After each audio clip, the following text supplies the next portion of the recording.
Welcome to only IAS. स्वागत है आप सभी लोगों का current affairs revision for prelims 2022 में। इन्वायरमेंट के करंट अफेयर्स के रिवीजन का ये हमारा दूसरा लेक्चर है। आज के इस सेशन में हम अक्टूबर महीने के इन्वायरमेंट के करंट अफेयर्स को रिवाइज करेंगे। इस सेशन का फर्स्ट इंपॉर्टेंट आर्टिकल मुंबा ईल्स के बारे में है। काइंड ऑफ स्वैम्प ईल है। स्वैम्प एक प्रकार का वेटलैंड होता है, आप दलदल कह लीजिए। ये जो नया ईल हमें मिला है ये जीनस रक्थामिकाइथिस से बिलोंग करता है। ये इंडिया का एंडेमिक है। इसका मतलब यह है सिर्फ इंडिया में पाया जाएगा और कहीं नहीं। मुंबई के एक कुएं में मिला है ये ईल हमें। ये ईल अंधा होता है, ब्लाइंड होता है, और चूंकि ये रक्थामिकाइथिस जीनस से बिलोंग करता है इसीलिए इसे नाम दिया गया रक्थामिकाइथिस मुंबा। मुंबई में मिला है शायद इसलिए नाम मुंबा। बाकी स्पीसीज से अलग ये जो मुंबा है इसमें आंखें नहीं होती, फिन्स नहीं होते और स्केल्स भी नहीं होते। ये पूरी तरीके से अंधा होता है और फ्रेश वाटर में पाया जाता है। इसका कलर पिंकिश रेड होता है और कई तरीके की ब्लड वेसल्स इसकी पूरी बॉडी पर होती हैं। तो ये सारी बातें मुंबा ईल्स के बारे में। अगला आर्टिकल बात करता है इंडियन पी फोल के बारे में। पी फोल आपको थोड़ा सा डाउटफुल लग रहा होगा, क्या है, सुना सुना सा नहीं है, तो उसको सिंप्लीफाई कर देते हैं। इनमें से दो चीजें होती है, एक होती है पीकॉक, एक होता है पीहेन। हम नॉर्मली पीकॉक बोलते हैं मेल फीमेल दोनों के लिए, पीकॉक्स और पीहेन्स के लिए, पर नॉर्मली उनका जो टेक्निकल नाम है वो पी फाउल है।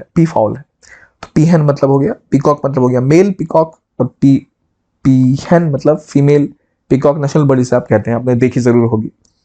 हाल ही में जो केरला में एक एक्सीडेंट हुआ था इसको लेकर, तो ये न्यूज में रहा। सवाल यह है क्या इंडिया में जो पीकॉक है वो किस आईयूसीएन लिस्ट में आते हैं, क्या उनका स्टेटस है।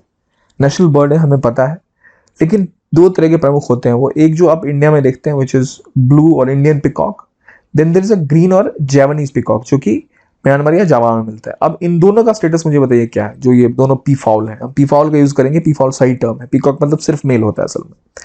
तो ये असल में इंडिया में काफी रूप से पाया जाता है, स्पेसिफिकली केरला में ज्यादा मिलते हैं।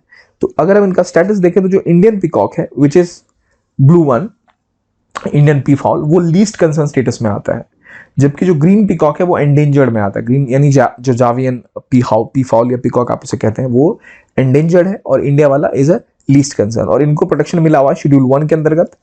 इनके साथ समस्या क्या है, हैबिटेट लॉस, स्मगलिंग, हंटिंग और प्रेडेशन, जो नॉर्मली हर जानवर के साथ हम देख रहे हैं। कोरल रीफ्स के बारे में है। हाल ही में global coral reef monitoring network ने एक रिपोर्ट रिलीज की दुनिया भर में कोरल रीफ के स्टेटस की जानकारी देने के लिए। कोरल रीफ क्या होता है? ये एक अंडर वाटर इकोसिस्टम है, पानी के नीचे मिलता है। हालांकि उथला हुआ पानी होना चाहिए, बहुत गहरा नहीं होना चाहिए। रीफ चट्टान नुमा आकृति होती है और कोरल इनवर्टिब्रेट्स होते हैं, मतलब बिना रीढ़ की हड्डी वाले जीव होते हैं। यहां पर देखिए, ये जो रीफ्स होती हैं एक्चुअली में कोरल पॉलिप से बनती हैं। कोरल्स एक खोल में रहते हैं जो कैल्शियम कार्बोनेट का बना होता है। जब ये कोरल्स मर जाते हैं, इनका जो पॉलिप मर जाता है, तो ये कैल्शियम कार्बोनेट जो है ये वहां पर डिपॉजिट हो जाता है। मल्टीपल लेयर्स कई सैकड़ों लाखों सालों में डिपॉजिट होते होते एक चट्टानुमा आकृति बना लेती है, उसे ही रीफ कहा जाता है।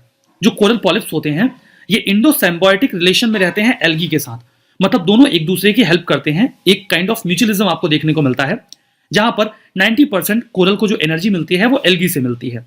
एल्गी सनरेज का इस्तेमाल करके खाना बनाता है और उनको रहने के लिए जगह कोरल्स देते हैं, तो दोनों एक दूसरे की मदद कर देते हैं। यहाँ पर टेम्परेचर कोरल्स के डेवलप होने के लिए जरूरी है कि 23 डिग्री सेल्सियस से 25 डिग्री सेल्सियस के बीच में हो। यह मोस्ट फेवरेबल माना जाता है। नॉर्मली टेम्परेचर 35 डिग्री सेल्सियस के ऊपर नहीं होना चाहिए, नहीं तो कोरल्स सर्वाइव नहीं कर पाएंगे। सैलिनिटी भी 27 to 40% होनी चाहिए। ये केवल सलाइन कंडीशंस में ही सर्वाइव कर सकते हैं। कोरल रीफ्स सैलो वाटर में ज्यादा बेटर ग्रो करते हैं क्योंकि वहां पर इनफ सनलाइट मिल जाती है, जिससे जो भी एल्गीज होते हैं वो अच्छा खाना बना पाते हैं और कोरल्स को एनर्जी मिलती रहती है। 50 मीटर तक की गहराई सूटेबल मानी जाती है। यद्यपि थोड़ा और नीचे भी चलेगा, लेकिन ये गहराई 200 मीटर के नीचे नहीं होनी चाहिए, वहां कोरल्स सर्वाइव नहीं कर पाएंगे। इंडोनेशिया में लार्जेस्ट कोरल रीफ एरिया है। अलग अलग पैचेस में उनके पास सबसे ज्यादा ऐसा एरिया है जो कोरल्स का कवर्ड है। इंडिया, मालदीव्स, श्रीलंका, चैगोज, यहां पर मैक्सिमम कोरल रीफ्स हमें देखने को मिलती है साउथ एशिया में। ग्रेट बैरियर रीफ जो कि ऑस्ट्रेलिया के क्वींसलैंड कोस्ट पर है, उनका एक प्रांत है क्वींसलैंड। ये लार्जेस्ट एग्रीगेशन है कोरल रीफ का। लार्जेस्ट एग्रीगेशन का मतलब क्या है कि सबसे ज्यादा एक ही जगह पर कोरल रीफ की ये जो आकृतियां हैं वो आपको ग्रेट बैरियर रीफ में ही मिलेंगी।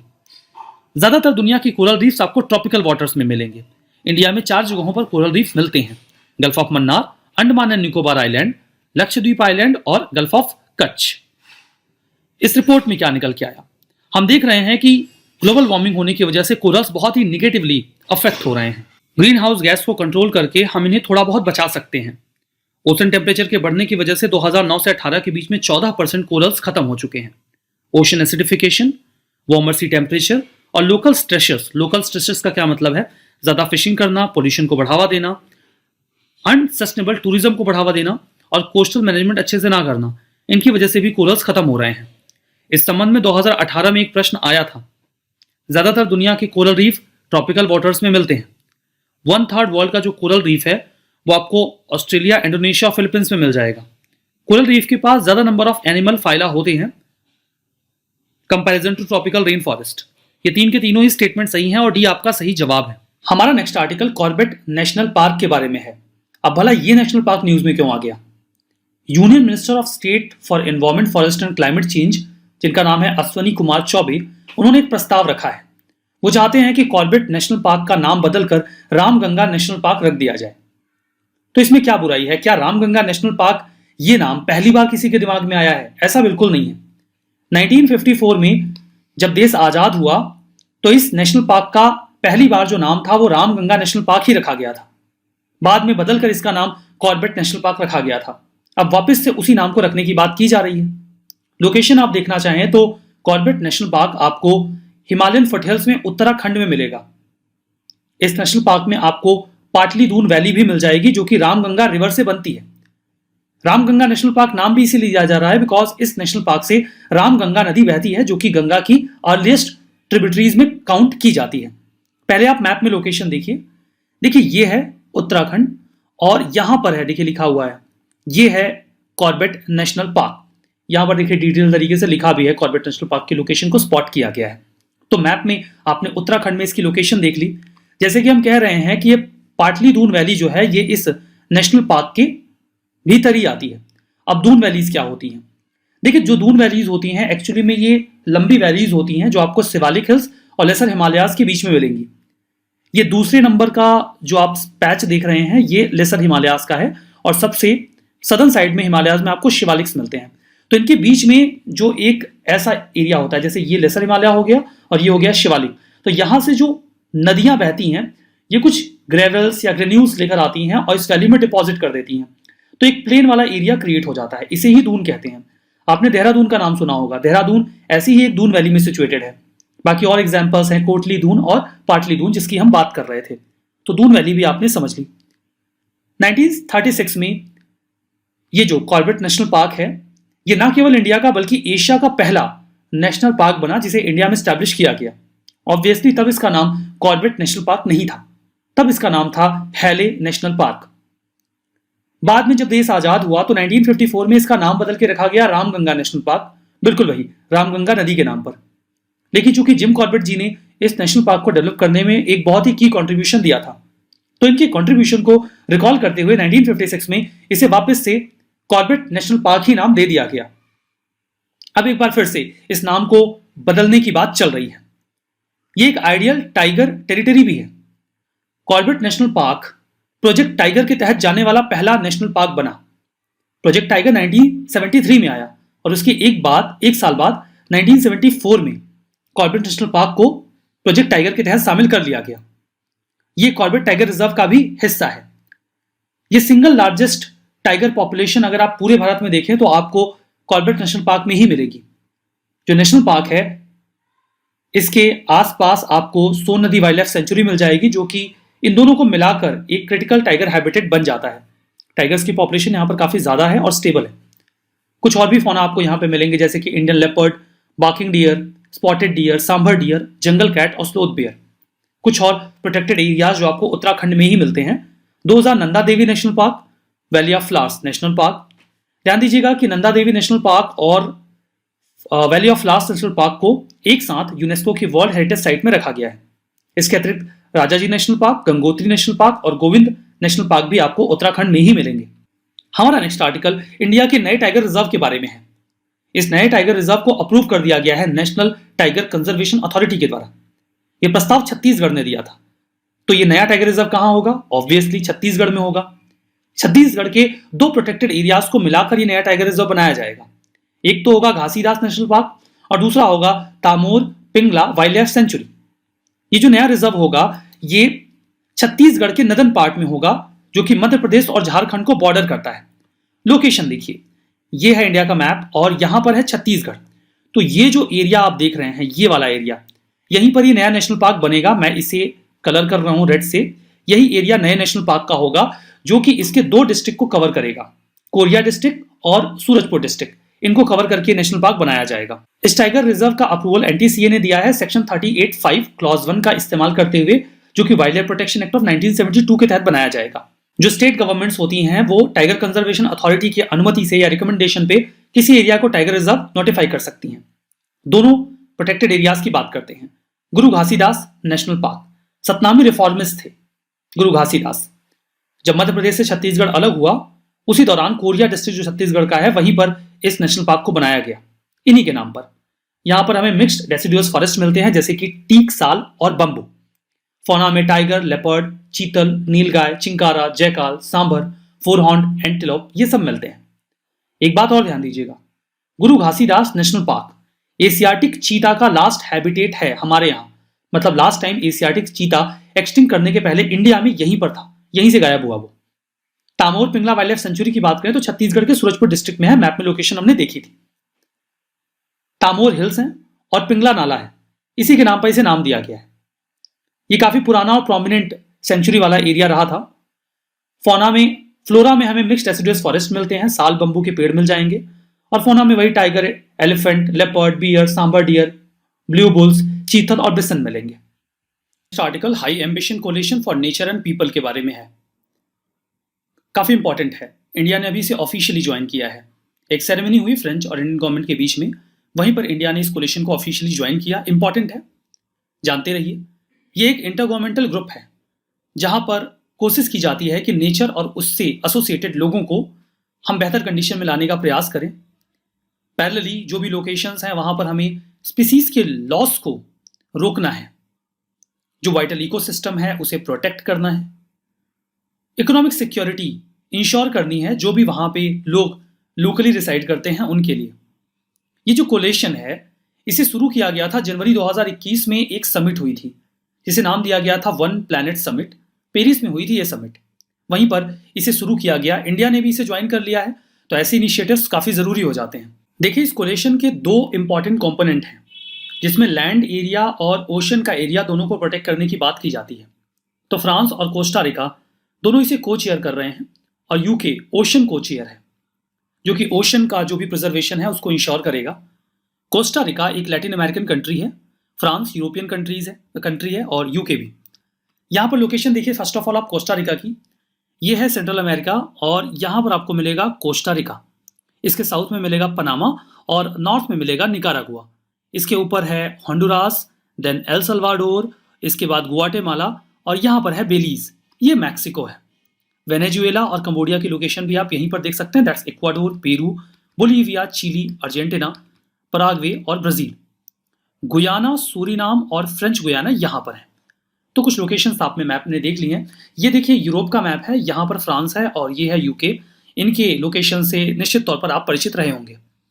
एम इसका ये है, kind of inter governmental agreement है। 2030 का एक टारगेट रखा गया है, 30-30 टारगेट इसे कह रहे हैं। इसमें 30% हमें दुनिया का लैंड और 30% ओशन प्रोटेक्ट करना है। अब यहां पर प्लैनेट जो है उसे सस्टेनेबली नेचुरल हैबिटेट को प्रिजर्व करने की कोशिश करनी है, कोई नेट लॉस ना हो।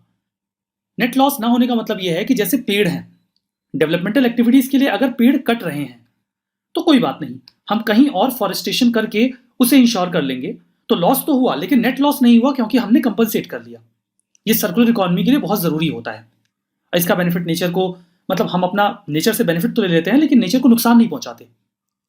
70 मेंबर कंट्रीज हैं जो लगभग सभी रीजन से हैं, नॉर्थ और साउथ ग्लोबल जो एरिया है ग्लोब का। यूरोपियन, लैटिन अमेरिकन कंट्रीज हैं, अफ्रीका और एशिया के भी देश इसका हिस्सा हैं। सिग्निफिकेंस यह है कि अभी तक इस कोलेशन में 15% वर्ल्ड का लैंड और 7% ओशन कवर किया गया है। अभी चूंकि बना ही है, लेकिन प्रोटेक्शन के लिए इंश्योर कर लिया गया है। अचीव करना है 30% का टारगेट 2030 तक, मतलब लैंड प्रोटेक्शन को डबल करना होगा और जो ओशन प्रोटेक्शन है उसे 4 गुना बढ़ाना होगा, तब ये टारगेट मीट हो पाएगा। हमारा नेक्स्ट आर्टिकल जावन गिबन के बारे में है, मतलब जावा में पाए जाने वाले गिबन्स। इंडोनेशिया अभी प्रयास कर रहा है कि जो गिबन्स की पॉपुलेशन है जावा में रहने वाले, उनको प्रोटेक्ट किया जाए।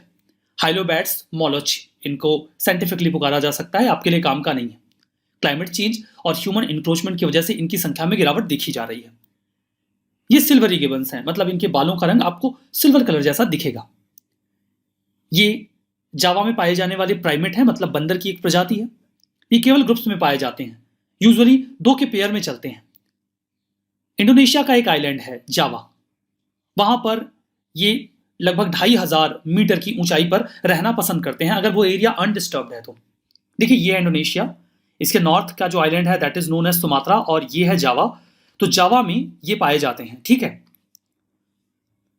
ये फॉरेस्ट वेजिटेशन को रीजनरेट करने में मदद करते हैं, क्योंकि ये सीड्स को एक जगह से दूसरी जगह फैला देते हैं। वर्तमान में जावा में इनकी पॉपुलेशन महज 4000 बची है। जावा इंडोनेशिया में ही केवल ये पाए जाते हैं, वहीं के एंडेमिक हैं। इंडिया में जावन गिबन नहीं पाए जाते। इंडिया में पाए जाने वाली गिबन की जो प्रजाति है वो है हुलुक गिबन, यही केवल इंडिया में पाए जाते हैं। इनका कंजर्वेशन स्टेटस इंडेंजर्ड है, साइट्स के अपेंडिक्स 1 में है। 2004 तक ये क्रिटिकली इंडेंजर्ड हुआ करते थे। इनकी संख्या में थोड़ी बहुत बढ़ोतरी हुई थी, तो स्टेटस को इंडेंजर्ड कर दिया गया था। लेकिन अभी IUCN के एस्टिमेट के मुताबिक इनकी संख्या एक बार फिर से गिर रही है। इसीलिए इंडोनेशिया कंसर्न है और इनकी संख्या को बढ़ाने की कोशिश कर रहा है। क्लाइमेट चेंज और ह्यूमन इंक्रोचमेंट की वजह से दिक्कत हुई है। जावा बहुत ज़्यादा डेंसली पॉपुलेटेड है, तो जो फॉरेस्ट का एरिया पहले अनडिस्टर्ब था, वहां पर भी ह्यूमन इंक्रोचमेंट देखा जा रहा है।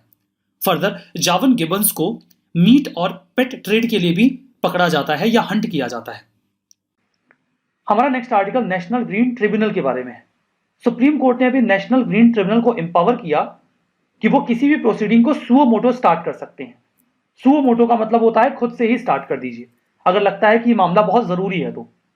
एनजीटी की बात करें तो एनजीटी एक स्पेशलाइज्ड बॉडी है, एक स्टैच्यूटरी बॉडी है, मतलब एक कानून से बनी है, national green tribunal act of 2010।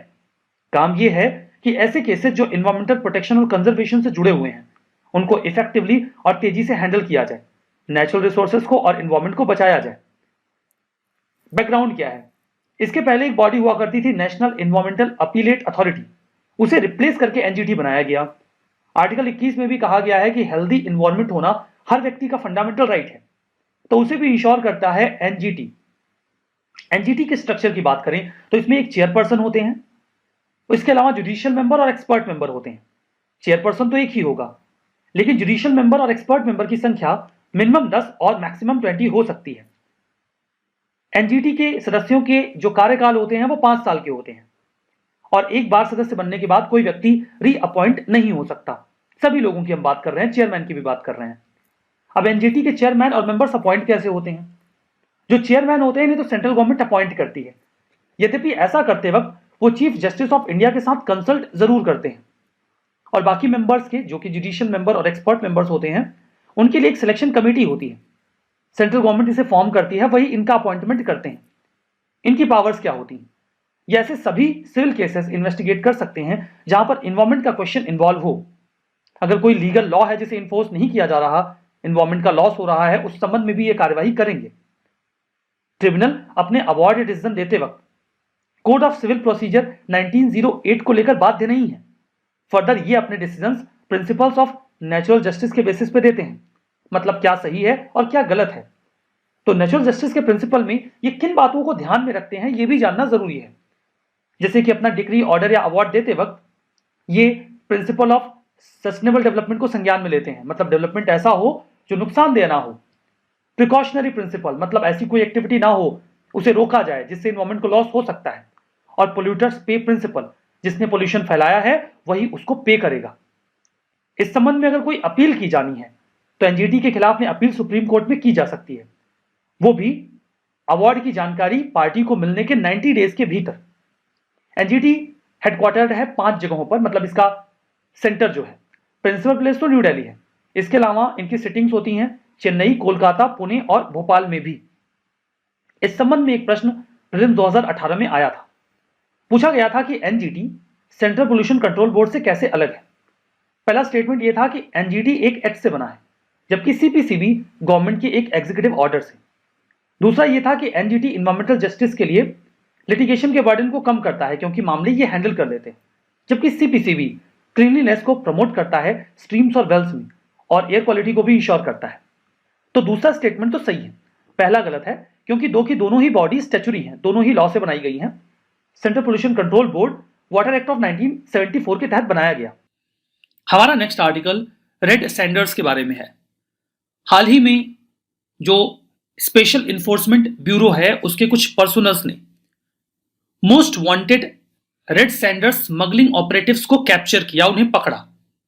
ऐसा माना जा रहा है कि रेड सैंडर्स, ये जो पेड़ की प्रजाति है, इसके जो ग्लोबल सिंडिकेट्स हैं, जो इसकी स्मगलिंग की जाती है ग्लोबल लेवल पे, ये ऑपरेटिव्स उनसे जुड़े हुए थे। तो ऐसी एक्टिविटीज इंपॉर्टेंट होती हैं।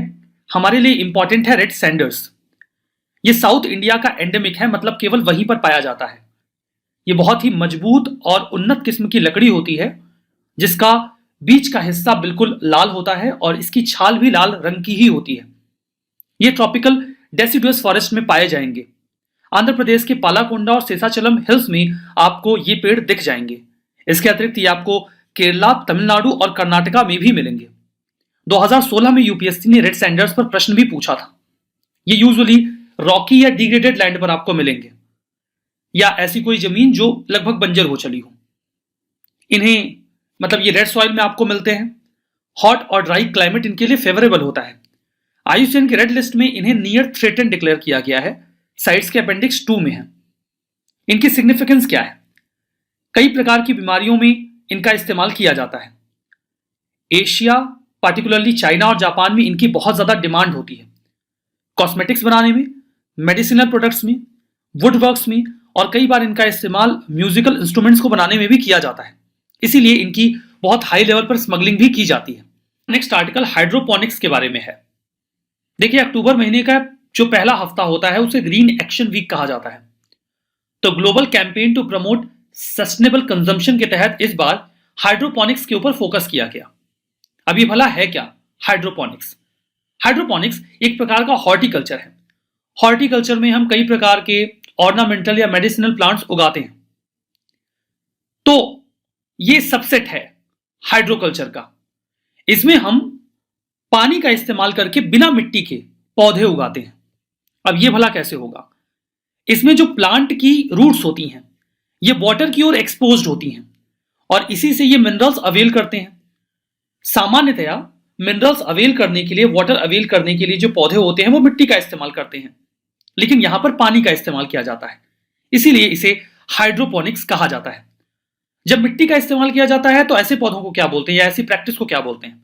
ऐसी प्रैक्टिस को जियोपोनिक्स बोलते हैं, जिसमें हम पौधों को मिट्टी में उगाते हैं। और जब पानी में उगाते हैं तो हाइड्रोपोनिक्स कहा जाता है। हाइड्रोपोनिक्स एक्चुअली में एक लैटिन वर्ड है जिसका मतलब होता है वर्किंग वाटर।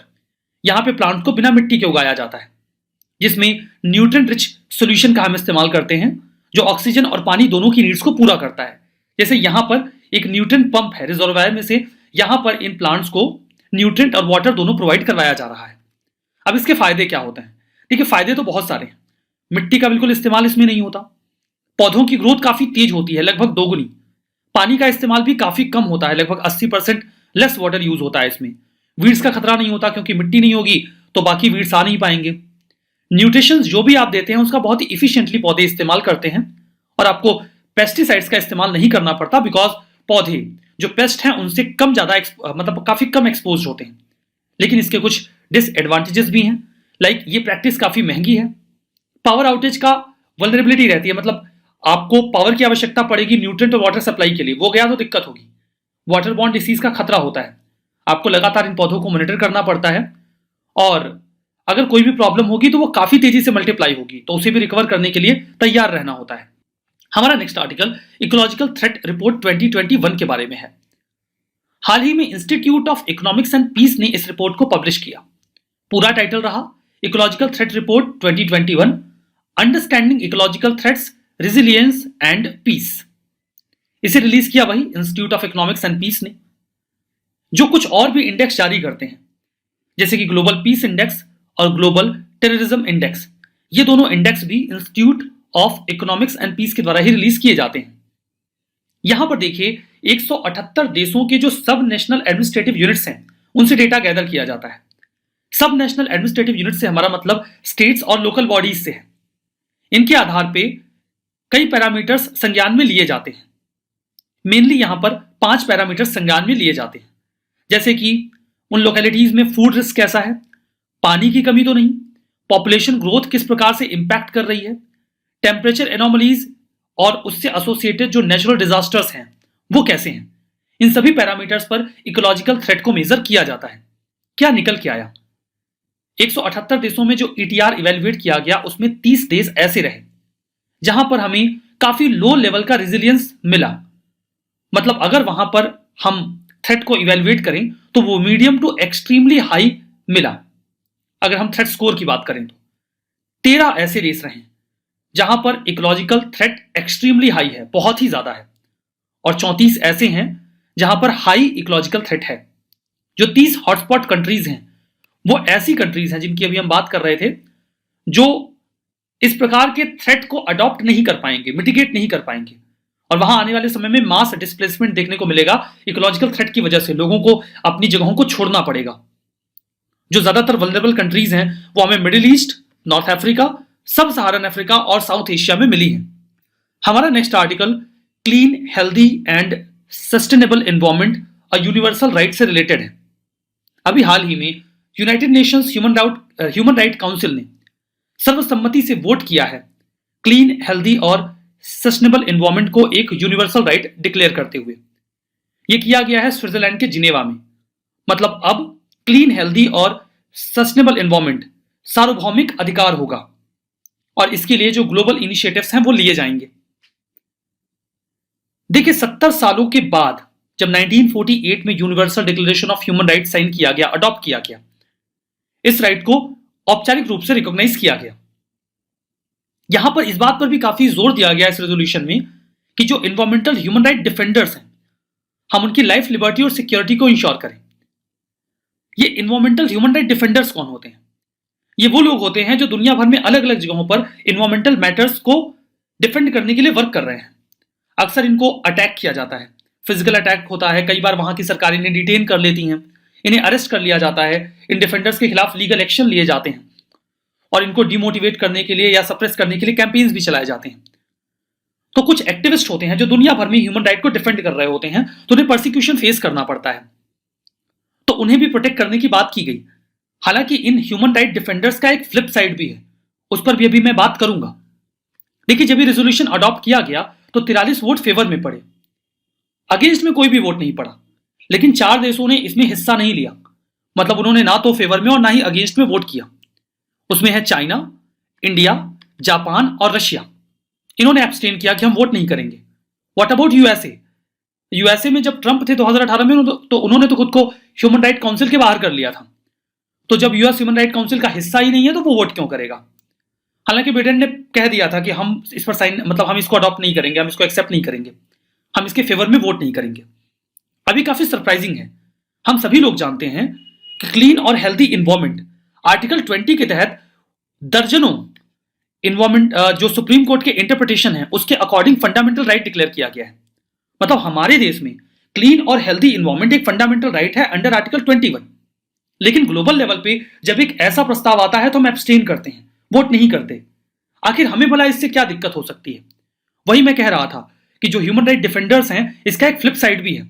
इसके पहले देखिए ये क्लीन इन्वायरमेंट का जो पूरा कॉन्सेप्ट है ये 1972 के स्टॉकहोम डिक्लेरेशन से ही ओरिजिनेट होता है। होता क्या है कि ह्यूमन राइट के नाम पर कई बार डेवलपमेंटल प्रोजेक्ट्स को इन डिफेंडर्स के माध्यम से रोकने का प्रयास किया जाता है। कई बार ये human right defenders global conspiracy का हिस्सा भी होते हैं। लाइक अगर इंडिया में कोई डेवलपमेंटल प्रोजेक्ट चल रहा है, चाइना नहीं चाहता कि डेवलपमेंटल प्रोजेक्ट चले, तो वो इन ह्यूमन राइट डिफेंडर्स को पैसा खिलाएगा और यहां पर ये लोग लोकल्स को इकट्ठा करके प्रोटेस्ट करवाएंगे। इस बात को लेकर देश बहुत ज्यादा कंसर्न होते हैं। और जब ह्यूमन राइट डिफेंडर्स के पास, मतलब ह्यूमन राइट में अब इसे यूनिवर्सल राइट डिक्लेयर कर दिया गया क्लीन, हेल्दी और सस्टेनेबल एनवायरमेंट को भी, तो अब ये ह्यूमन राइट डिफेंडर्स एनवायरमेंट के नाम पर भी वेरियस प्रोजेक्ट्स को हिंडर करने की कोशिश करेंगे। यही कारण है कि इंडिया इस बात को लेकर काफी कॉन्शियस है और इंडिया ने एब्सटेन किया जबकि हमें इस अधिकार से कोई चिंता नहीं, हमने तो पहले ही इसे फंडामेंटल राइट डिक्लेयर किया हुआ है। United Nations human right council की बात करें तो ये एक इंटर गवर्नमेंटल बॉडी है जो कि यूनाइटेड नेशन सिस्टम के तहत काम करती है। 2006 में बनाई गई थी, स्विट्जरलैंड के जिनेवा में हेडक्वार्टर्ड है। 47 यूएन मेंबर स्टेट्स इसके मेंबर बनते हैं, जिन्हें यूनाइटेड नेशन जनरल असेंबली में से ही चुना जाता है। जनवरी 2019 से इंडिया इसका मेंबर है 3 सालों के लिए। इनका एक यूनिवर्सल पीरियोडिक रिव्यू होता है जिसमें ह्यूमन राइट सिचुएशन को एसेस किया जाता है दुनिया भर में। Article 2021 state of climate services report के बारे में है। इस रिपोर्ट को अभी हाल ही में रिलीज किया गया है वर्ल्ड मेट्रोलॉजिकल ऑर्गेनाइजेशन के द्वारा। फोकस रहा टेरेस्ट्रियल वाटर स्टोरेज पर, यानी कि TWS पर। हमारा इकोसिस्टम हमें कई तरीके की सर्विसेज प्रोवाइड करवाता है। उसमें एक है साफ पानी, जो हमारी जीवनचर्या के लिए बहुत ज़्यादा ज़रूरी है। पानी की दिन ब दिन कमी होती जा रही है। उस कमी का ही प्रॉपर इवेल्युएशन इस रिपोर्ट में किया गया है। यहाँ पर बात की जा रही है टेरेस्ट्रियल वाटर स्टोरेज की। TWS का एक मतलब होता है हमारे लैंड सरफेस पर और उसके सब सरफेस पे जो भी पानी है उसे TWS कहा जाता है। सब सरफेस का मतलब है जमीन की सतह के थोड़ा नीचे भी। सरफेस वाटर जो हमें तालाबों में, नदियों में मिलता है, सॉइल में जो मॉइस्चर मिलता है, स्नो और आइस, फर्दर ग्राउंड वाटर जो एक्वाफर में है, इन सब को मिलाकर बनता है टेरेस्ट्रियल वाटर स्टोरेज TWS। दुनिया भर में TWS में कमी देखी जा रही है। हमारी पॉपुलेशन बढ़ रही है तो ह्यूमन नीड बढ़ती जा रही है। क्लाइमेट चेंज की वजह से भी नुकसान हो रहा है। ड्रॉट आएगा तो TWS में कमी आएगी कि नहीं आएगी। तो पॉपुलेशन ग्रोथ, अर्बनाइजेशन और फ्रेश वाटर की अवेलेबिलिटी की कमी, इन सब के चलते जो पानी है, सरफेस वाटर है या सब सरफेस वाटर है, उसमें कमी देखी जा रही है। जो भी पानी धरती पर पीने, जो भी वाटर है ओवरऑल, उसका 0.5% ही हम कंजम्पशन में यूज कर पाते हैं, यानी कि ये पीने लायक होता है। अगर इसमें भी कमी देखी जाएगी तो हम दिक्कत में आ जाएंगे। एक्सट्रीम वेदर इवेंट्स की वजह से भी ऐसा हो रहा है। क्लाइमेट चेंज होता है, सूखा पड़ता है, तो पानी की कमी तो ऑब्वियसली हो ही जाती है उस रीजन में। की फाइंडिंग्स में क्या मिला? 2002 से 21 के बीच में TWS 1 सेंटीमीटर पर ईयर के हिसाब से गिरा है। मतलब पानी का जो लेवल है, अगर आप उसे ओवरऑल कैलकुलेट कर लें तो 1 सेंटीमीटर की उसमें कमी आ जाएगी, और ये हर साल 20 सालों तक हुआ है। सबसे ज्यादा लॉस हमें देखने को मिला है अंटार्कटिका और ग्रीनलैंड में। ये नदर्न लैटिट्यूड के रीजन्स हैं। लेकिन जो लोअर लैटिट्यूड के रीजन्स हैं, जैसे कि 15, 20, 25 डिग्री नॉर्थ या साउथ जो लैटिट्यूड्स हैं, वहां पर भी TWS लॉसेस देखे गए हैं। इंडिया की सिचुएशन अच्छी नहीं है। इंडिया में जो TWS का लॉस है वो 3 सेंटीमीटर पर ईयर के हिसाब से रहा है, और इंडिया में कुछ जगहों पर यह लॉस 4 सेंटीमीटर पर ईयर तक भी गया है। इंडिया के कई सारे रीजन ज़्यादा वाटर स्कैर्सिटी फेस कर रहे हैं। अगर आप टेरेस्ट्रियल वाटर स्टोरेज की कमी में अंटार्कटिका और ग्रीनलैंड को निकाल दें, जो कि काफ़ी नॉर्थ में है, तो भारत एक ऐसा रीजन है जहां पर सबसे ज़्यादा पानी की कमी देखी गई है। ये चिंताजनक है। वर्ल्ड मेट्रोलॉजिकल ऑर्गेनाइजेशन की बात करें तो इंटर गवर्नमेंटल ऑर्गेनाइजेशन है। 192 मेंबर स्टेट्स और टेरिटरीज हैं। पहले ये इंटरनेशनल मेट्रोलॉजिकल ऑर्गेनाइजेशन हुआ करता था, IMO। काफ़ी पुरानी संस्था है। 1873 में वियना इंटरनेशनल मेट्रोलॉजिकल कांग्रेस हुई थी। उसी के बाद IMO बनाया गया था। IMO को ही बाद में WMO में कन्वर्ट कर दिया गया।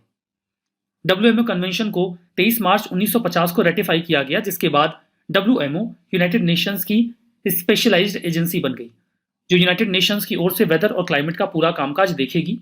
हाइड्रोलॉजी, पानी का लेवल और जो भी जियोफिजिकल साइंसेस हैं उन पर स्टडी करेगी।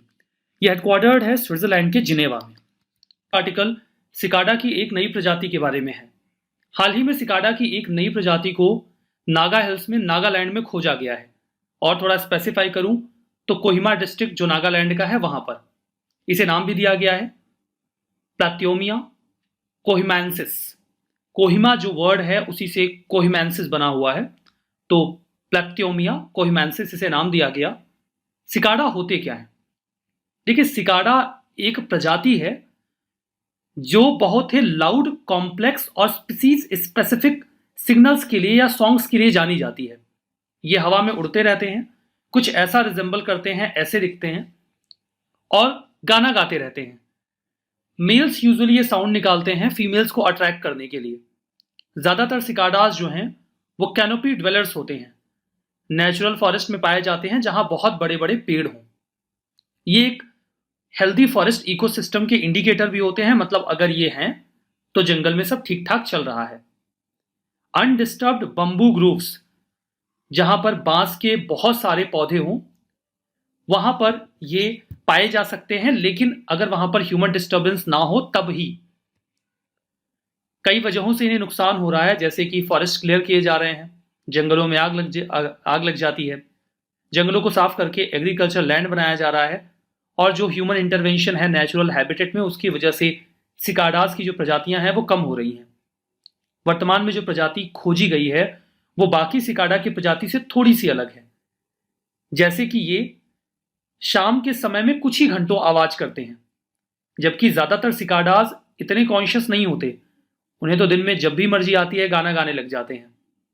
ये जो डिस्कवरी है सिकाडा की इंडिया में बहुत दिनों के बाद हुई है, बहुत सालों के बाद हुई है। इसके पहले सिकाडा की कोई नई प्रजाति भारत में 1900 में ही खोजी गई थी नागा हिल्स में।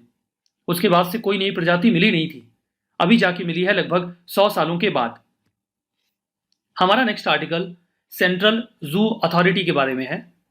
एक्चुअली में इंडिया के जूस को लेकर एक विजन प्लान बनाया गया है, विजन प्लान 2021-2031। कुल मिला के 10 सालों का ये पूरा प्लान है फॉर अ डिकेड। इसे अभी हाल ही में रिलीज किया गया। जो विजन प्लान है ये इंडिया के जूस को स्ट्रेंथन करेगा, अपग्रेड करेगा, और ये पूरी जिम्मेदारी सेंट्रल जू अथॉरिटी की होगी, यानी कि CZA की। अब ये सेंट्रल जू अथॉरिटी है क्या? ये एक स्टैच्यूरी बॉडी है। स्टैच्यूरी बॉडी होने का मतलब ये होता है कि इसके लिए कोई लॉ लाया गया होगा। ये बॉडी वर्क करती है ministry of environment, forest and climate change के तहत।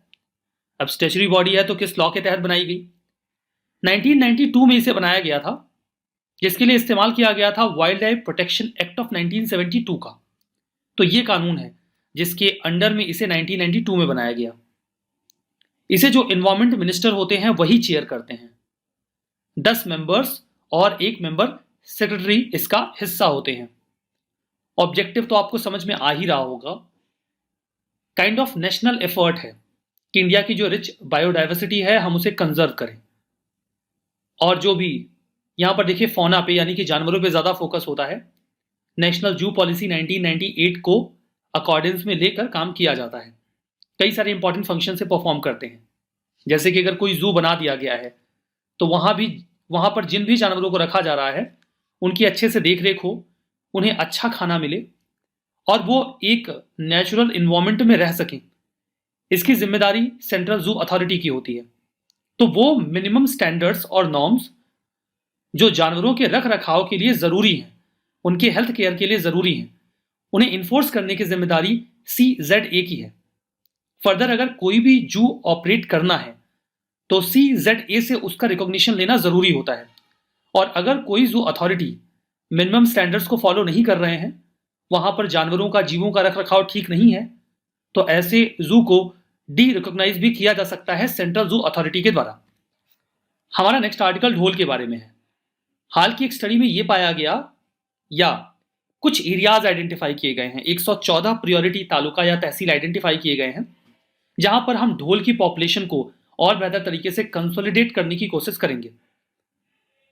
यहां पर देखिए ढोल के बारे में अगर हम बात करें तो इसे कई बार Asiatic wild dog, red dog या विशलिंग डॉग के नाम से पुकारा जाता है। आम बोलचाल की भाषा में इन्हें जंगली कुत्ता कहा जा सकता है, मतलब भी वही निकलता है। ये जर्मन शेफर्ड जो कि एक कुत्ते की प्रजाति है, बिल्कुल वैसे ही उसी साइज के होते हैं, लेकिन देखने में ये आपको लंबे पैरों वाली लोमड़ी जैसे दिखेंगे, जैसा कि आप इमेज में भी देख सकते हैं, बिकॉज इनके पूंछ के बाल काफी ज्यादा घने होते हैं। फर्दरमोर ये बहुत ज्यादा सोशल एनिमल होते हैं, लार्ज क्लैंस में रहते हैं, ग्रुप में रहना पसंद करते हैं। कोई बहुत डोमिनेंट हायरार्की नहीं होती कि हाँ ये ग्रुप का लीडर है बाकी सब सबॉर्डिनेट है, ऐसा कुछ नहीं होता। ये सब एक साथ रहते हैं जैसे एक ही ग्रुप के मेंबर हो। और मल्टीपल ब्रीडिंग फीमेल्स एक ढोल के पास हो सकती हैं, ऐसा इनका सोशल कल्चर है।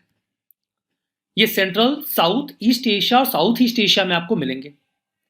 हमारे इकोसिस्टम में इनका एक बहुत ही इंपॉर्टेंट रोल होता है, बिकॉज ये एपेक्स प्रीडेटर है, शिकारियों की सूची में सबसे ऊपर। मतलब इनके एटमॉस्फेयर का, इनके पॉपुलेशन का हेल्दी रहना जरूरी है पूरे इकोसिस्टम के लिए। ढोल्स कई प्रकार के वैरायटी ऑफ क्लाइमेट या हैबिटेट में रह सकते हैं, ये फॉरेस्ट, स्क्रब, घास के मैदान, अल्पाइन रीजन हर जगह रह लेते हैं। कलर्स की बात करें तो इनका कलर चारकोल ग्रे से लेकर रेड रस्ट जैसा भी हो सकता है, सैंडी बीज यानी कि गहरा पीला भी हो सकता है, डिपेंड्स कि वो कहाँ रह रहे हैं। इंडिया में आपको ईस्टर्न घाट में मिल जाएंगे, वेस्टर्न घाट में मिल जाएंगे, सेंट्रल इंडियन लैंडस्केप में सेंट्रल इंडिया में भी मिल जाएंगे, बट इनकी संख्या सेंट्रल इंडिया में कम रहती है। नॉर्थ ईस्ट इंडिया में भी पाए जाते हैं।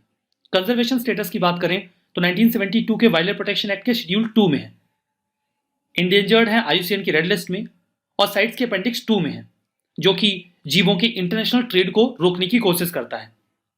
थ्रेट वही है, प्रे बेस कम हो रहा है, शिकार मिलेगा नहीं तो संख्या कम ही होगी, हैबिटेट लॉस हो रहा है, और कई बार रिटेलिएटरी किलिंग की जाती है, जैसे कि ये प्रीडेटर हैं, शिकारी होते हैं और मांसाहारी होते हैं, तो हमला करते हैं, लाइफ स्टॉक जो भी मवेशी होते हैं उनके ऊपर हमला कर देते हैं, तो जो लोग जो जिनके वो मवेशी होते हैं वो इनको जान से मार देते हैं, तो इस वजह से भी इनकी संख्या कम होती है। स्टडी में ये पाया गया, कई सारे साइंटिस्ट अलग अलग एंटिटीज से इस स्टडी में इन्वॉल्व थे, जैसे कि non profit wild life conservation society India, ये तो पहला हो गया।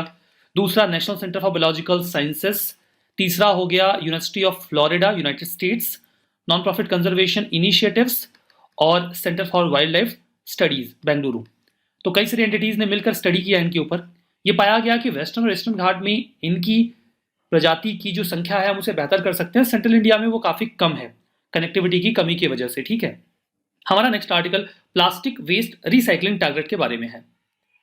हाल ही में एनवायरमेंट मिनिस्ट्री ने एक ड्राफ्ट गाइडलाइन तैयार की है कि हम प्लास्टिक के यूज को कैसे कंट्रोल करें।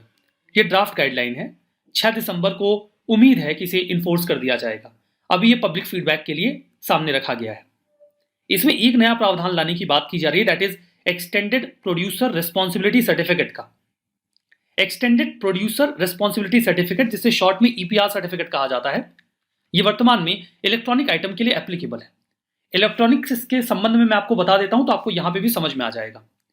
जैसे जो प्रोड्यूसर्स हैं, जो इलेक्ट्रॉनिक गुड्स प्रोड्यूस करते हैं, वो ई कचरा फैलाते हैं, तो उसे रिसाइकिल करने की या फिर डिस्पोज करने की जिम्मेदारी भी प्रोड्यूसर्स को दे दी जाती है। एग्जाम्पल के तौर पे सपोज करिए कि सैमसंग कंपनी है जो फोन्स बनाती है, मोबाइल फोन्स, तो इन्हें ही ये जिम्मेदारी दे दी जाएगी कि आप अपने फोन्स को डिस्पोज करिए या उसकी रिसाइकलिंग करिए। अब वो भला ये कैसे करेंगे? तो कई सारे तरीके हो सकते हैं सैमसंग के लिए। आपके डिवाइस सामने वाले व्यक्ति के हाथ में है, जो दिन भर हाथ में लेके उसमें कुछ ना कुछ करता रहता है, तो आप उसे अवेयर कर सकते हैं कि आपकी डिवाइस खराब होने के बाद आप उसे यूं ही कहीं मत फेंकिए, वो इलेक्ट्रॉनिक कचरा फैलाएगा। रेदर आप हमारे कलेक्शन सेंटर पे उसे दे दीजिए। और जो सैमसंग है वो कई सारे कलेक्शन सेंटर जगह जगह पे बना सकता है, जहां पर लोग अपने मोबाइल फोन खराब होने के बाद दे दें। अभी बहुत अनयूजुअल है, लोग देंगे नहीं ना जाके, क्यों देंगे? तो कुछ और भी तरीके हो सकते हैं, जैसे कि आप बाई बैक स्कीम चला दीजिए कि हम आपका फोन वापस से खरीद के आपको पैसे दे देंगे, या एक्सचेंज ऑफर हो सकता है कि आप पुराना फोन दे देंगे, हम आपको नए फोन में डिस्काउंट दे देंगे 2,000-3,000 रुपए का, या जिस भी कंडीशन में आपका फोन है। या फिर आप कुछ रिफंड दे सकते हैं कि आप इस फोन को हमारे कलेक्शन सेंटर पर जमा करिए, हम आपको इतना पैसा रिफंड कर देंगे। तो इस तरीके से अपने फोन को खुद ही कलेक्ट करिए, और फिर अगर आपके कुछ काम का कंपोनेंट है तो उसे रिसाइकिल करके यूज करिए, और नहीं तो अपने हिसाब से अच्छे से डिस्पोज करिए। आपको एक टारगेट मिलेगा डिस्पोज करने का, अगर आपने वो टारगेट मीट किया तो अच्छा, टारगेट अगर आपने ज्यादा किया तो आपको एक सर्टिफिकेट मिलेगा कि आपने ज्यादा ई कचरा डिस्पोज किया है। और अगर आप अपना टारगेट मीट नहीं कर पाए, आपने कम किया, तो जिसने ज्यादा किया है आप उससे वो सर्टिफिकेट खरीदिए। ये मैकेनिज्म अभी इलेक्ट्रॉनिक्स के चल रहा है। सेम मैकेनिज्म अब प्लास्टिक के फील्ड में भी लाने की बात की जा रही है, बिल्कुल ऐसे ये भी वर्क करेगा। इसमें देखिए, ज्यादातर प्लास्टिक को रिसाइकिल करने की बात की जा रही है। ऐसे प्लास्टिक जिन्हें रिसाइकिल नहीं किया जा सकता उनको छोड़कर उन्हें ही हम एंड ऑफ लाइफ डिस्पोजल में लेकर जाएंगे। जैसे जो बिल्कुल रिसाइकिल नहीं हो सकता उसमें रोड कंस्ट्रक्शन करेंगे, वेस्ट टू एनर्जी होगा, या फिर ऑयल या सीमेंट किल्स में उनका इस्तेमाल कर लेंगे। जो भी रिसाइकलिंग की जाएगी या डिस्पोजल किया जाएगा वो CPCB के नॉर्म्स के मुताबिक ही किया जाएगा, सेंट्रल पोल्यूशन कंट्रोल बोर्ड के अकॉर्डिंग। नए रूल्स में प्लास्टिक को 3 कैटेगरीज में डिवाइड किया गया है।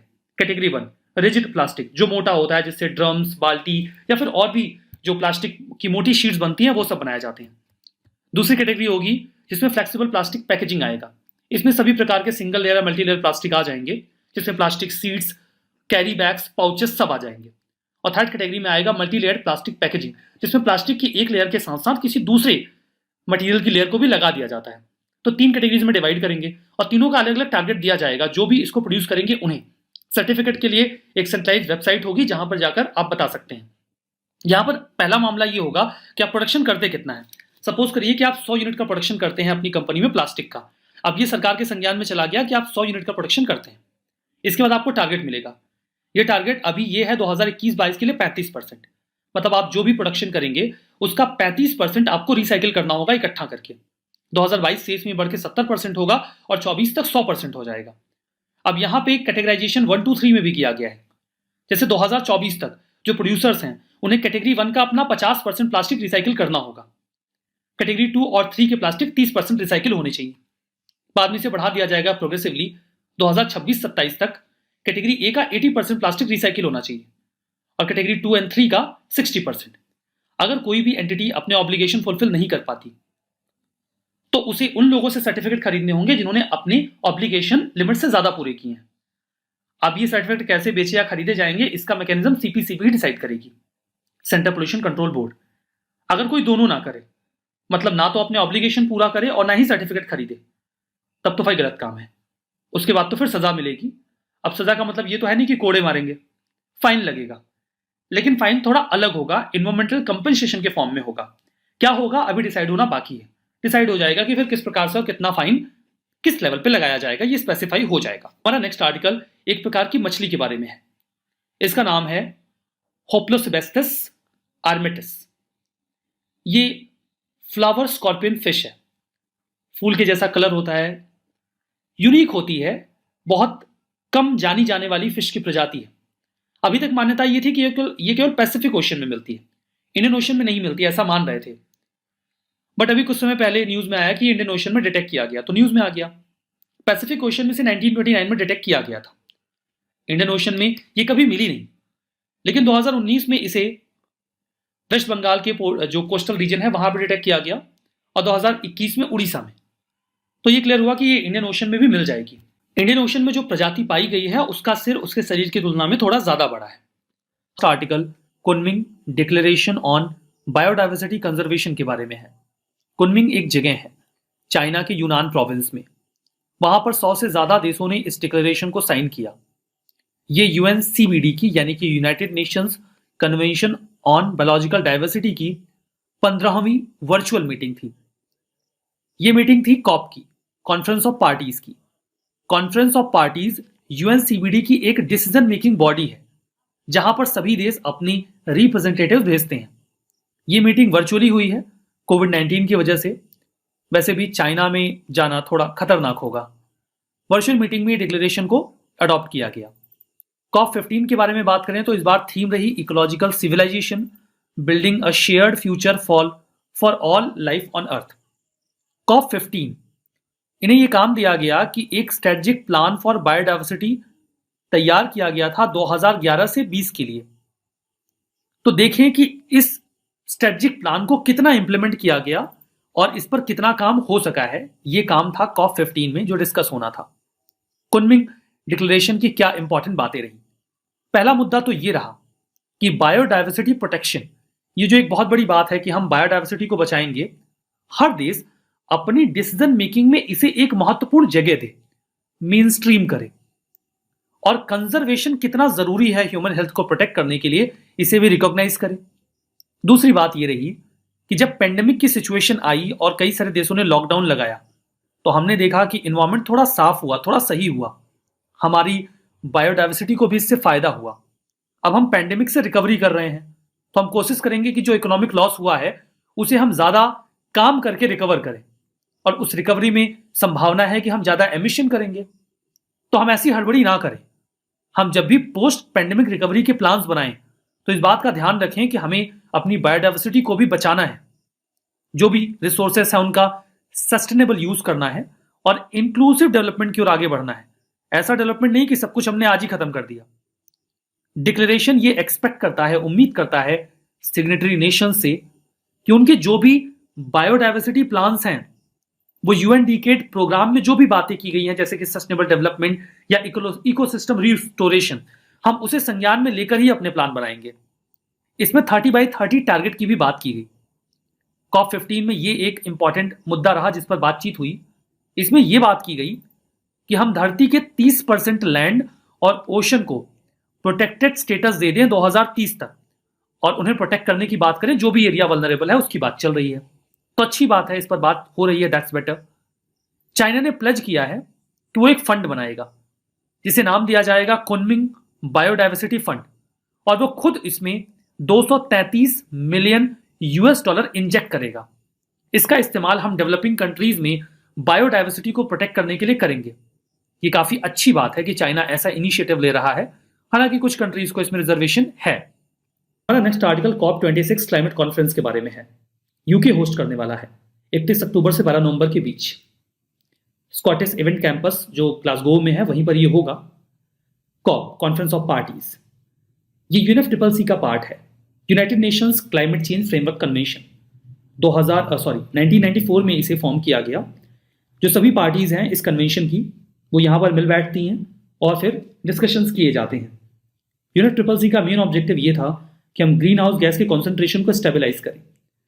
COP1 1995 में बर्लिन में हुआ था। उसके बाद हर साल कॉप की मीटिंग होती है। जो लेटेस्ट कॉप होगा वो 26 होगा।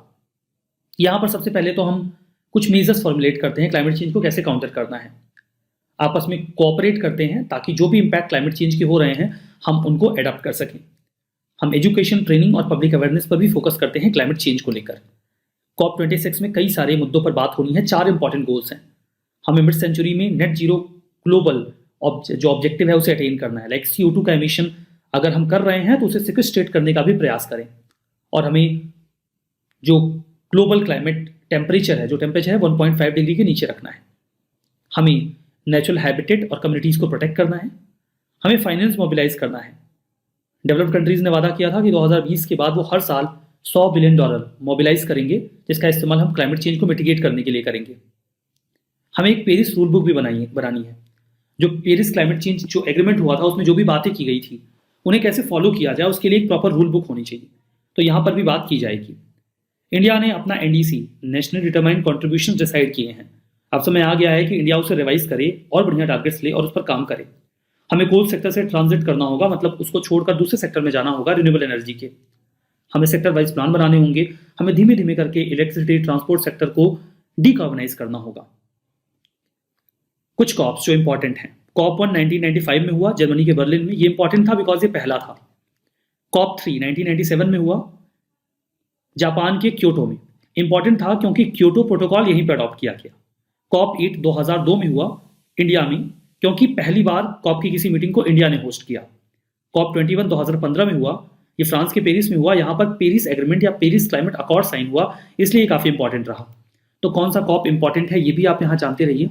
इस संबंध में 2016 में एक प्रश्न पूछा गया था कि 2015 में जो कॉप की मीटिंग हुई थी उस संबंध में स्टेटमेंट आपको देखने थे। पहला स्टेटमेंट ये था कि सभी UN मेंबर्स कंट्रीज ने इसमें हिस्सा लिया और ये 2017 से इफेक्टिव होगा। दूसरा ये था कि ग्रीन हाउस गैस के एमिशन को हमें 2 डिग्री सेल्सियस पे या फिर 1.5 डिग्री सेल्सियस पर रोकना है प्री इंडस्ट्रियल लेवल पे। और तीसरा था कि सभी जो कंट्रीज हैं वो रिस्पॉन्सिबिलिटी लेंगे, जो डेवलप्ड कंट्रीज हैं वो $1000 बिलियन पर ईयर के हिसाब से 2020 से इकट्ठा करेंगे। तो यहाँ पर देखिए केवल दूसरा स्टेटमेंट ही करेक्ट है, पहला और तीसरा दोनों इनकरेक्ट है। ठीक है। हमारा नेक्स्ट आर्टिकल बंगाल फ्लोरिकन के बारे में है। एनवायरमेंटलिस्ट ने अभी हाल ही में आसाम की गवर्नमेंट को एक लेटर लिखकर थोड़ी चिंता जाहिर की। उन्होंने कहा कि कोकिलाबाड़ी सीड फार्म जो है वहां पर उसके लैंड यूज को थोड़ा चेंज किया जा रहा है, जिसकी वजह से ना केवल बंगाल फ्लोरिकन बल्कि कुछ अन्य स्पीसीज को भी इससे खतरा होगा। कोकिलाबाड़ी सीड फार्म ये कोई बहुत बड़ा एरिया नहीं है, 9 स्क्वायर किलोमीटर का एरिया है, लेकिन अभी एक यूनिवर्सिटी कैंपस में से तब्दील किया जा रहा है। तो लैंड यूज बदलेगा तो वहां पर जो भी बंगाल फ्लोरिकन की प्रजातियां हैं, वैसे बहुत कम एरिया है लेकिन वहां पर 25 बंगाल फ्लोरिकन की प्रजातियों को स्पॉट किया गया है, तो उन्हें थ्रेट तो होगा। इन्हें बंगाल बस्टर्ड के नाम से भी पुकारा जाता है। लो लैंड, ड्राई या फिर सीजनली इनंडेटेड लैंड पर रहना पसंद करते हैं, जहां पर घास वगैरह थोड़ी कम हो जाए। वैसे ये ग्रासलैंड के शौकीन होते हैं, नेचुरल और सेमी नेचुरल ग्रासलैंड में रहना पसंद करते हैं। कई बार स्क्रब या पैची ओपन फॉरेस्ट जो होता है, जहां पर पेड़ वगैरह थोड़ी कम हो, वहां पर भी ये रह लेते हैं। जो स्पीसीज है ये बहुत ही कम नंबर में पाई जाती है इंडिया में और कंबोडिया में। नेपाल में भी कुछ 100 की संख्या में ये प्रेजेंट है।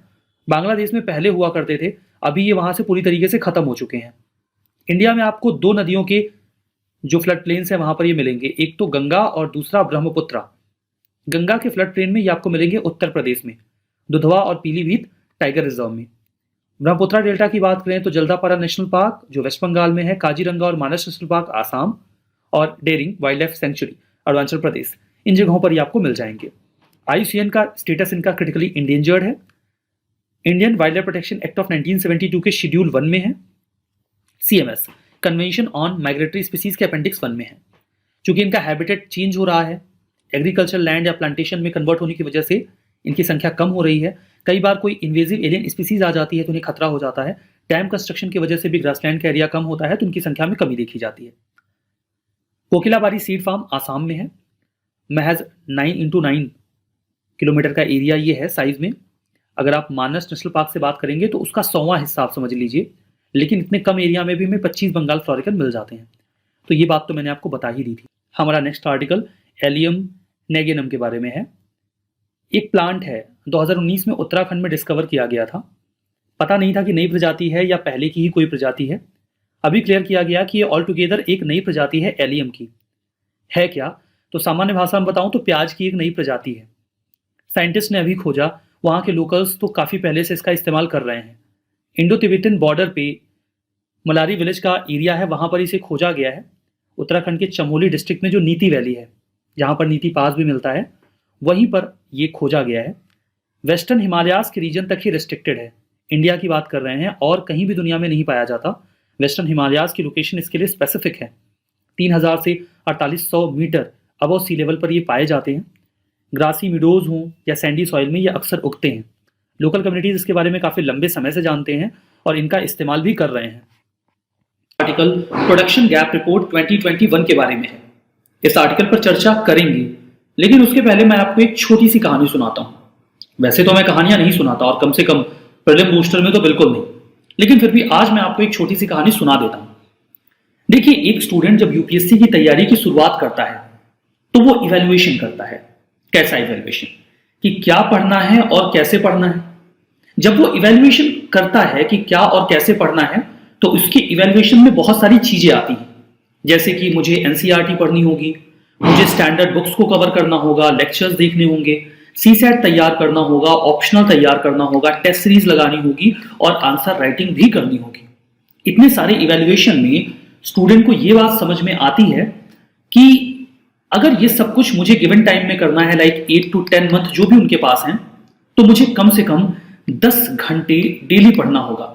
अगर मैं 10 घंटे डेली नहीं पढ़ता हूं तो मैं ये सारे काम नहीं कर पाऊंगा और एग्जाम क्लियर नहीं कर पाऊंगा।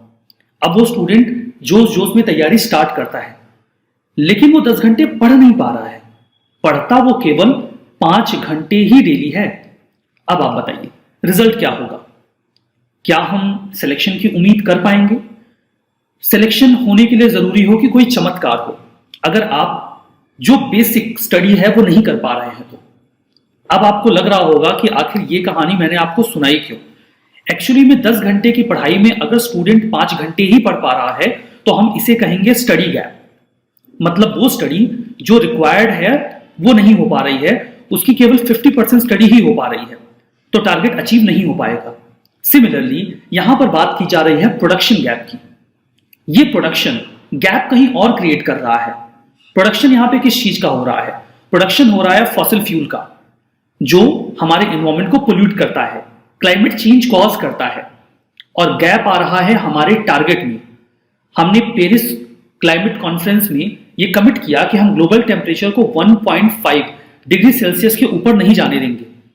उसके लिए हमें अपने फॉसिल फ्यूल के प्रोडक्शन को कम करना होगा, क्योंकि फॉसिल फ्यूल का जो भी प्रोडक्शन होगा, जैसे कि कोल, नेचुरल गैस या पेट्रोलियम प्रोडक्ट्स, वो बर्न किए जाएंगे और उनके यूज के बाद जो पोल्यूशन फैलेगा वो हमें हमारे टारगेट से दूर करेगा। वर्तमान की स्थिति ये है कि अगर हमें ग्लोबल टेम्परेचर को 1.5 डिग्री सेल्सियस पे रोकना है तो हम maximum 100 unit for example production कर सकते हैं फॉसिल फ्यूल का। और हम कर कितना रहे हैं? हम कर रहे हैं 200 यूनिट का प्रोडक्शन, यानी कि जस्ट दुगना। इन दैट केस हम ये 1.5 डिग्री सेल्सियस का जो ग्लोबल टेम्परेचर का टारगेट है मेंटेन करने का, वो मीट नहीं कर पाएंगे। ये अभी हाल ही में 2021 में रिलीज की गई प्रोडक्शन गैप रिपोर्ट में मेंशन किया गया, जिसमें एक रिसर्च इंस्टीट्यूट इन्वॉल्व है along with United Nations environment programme. PGR को फॉर द फर्स्ट टाइम 2019 में रिलीज किया गया था।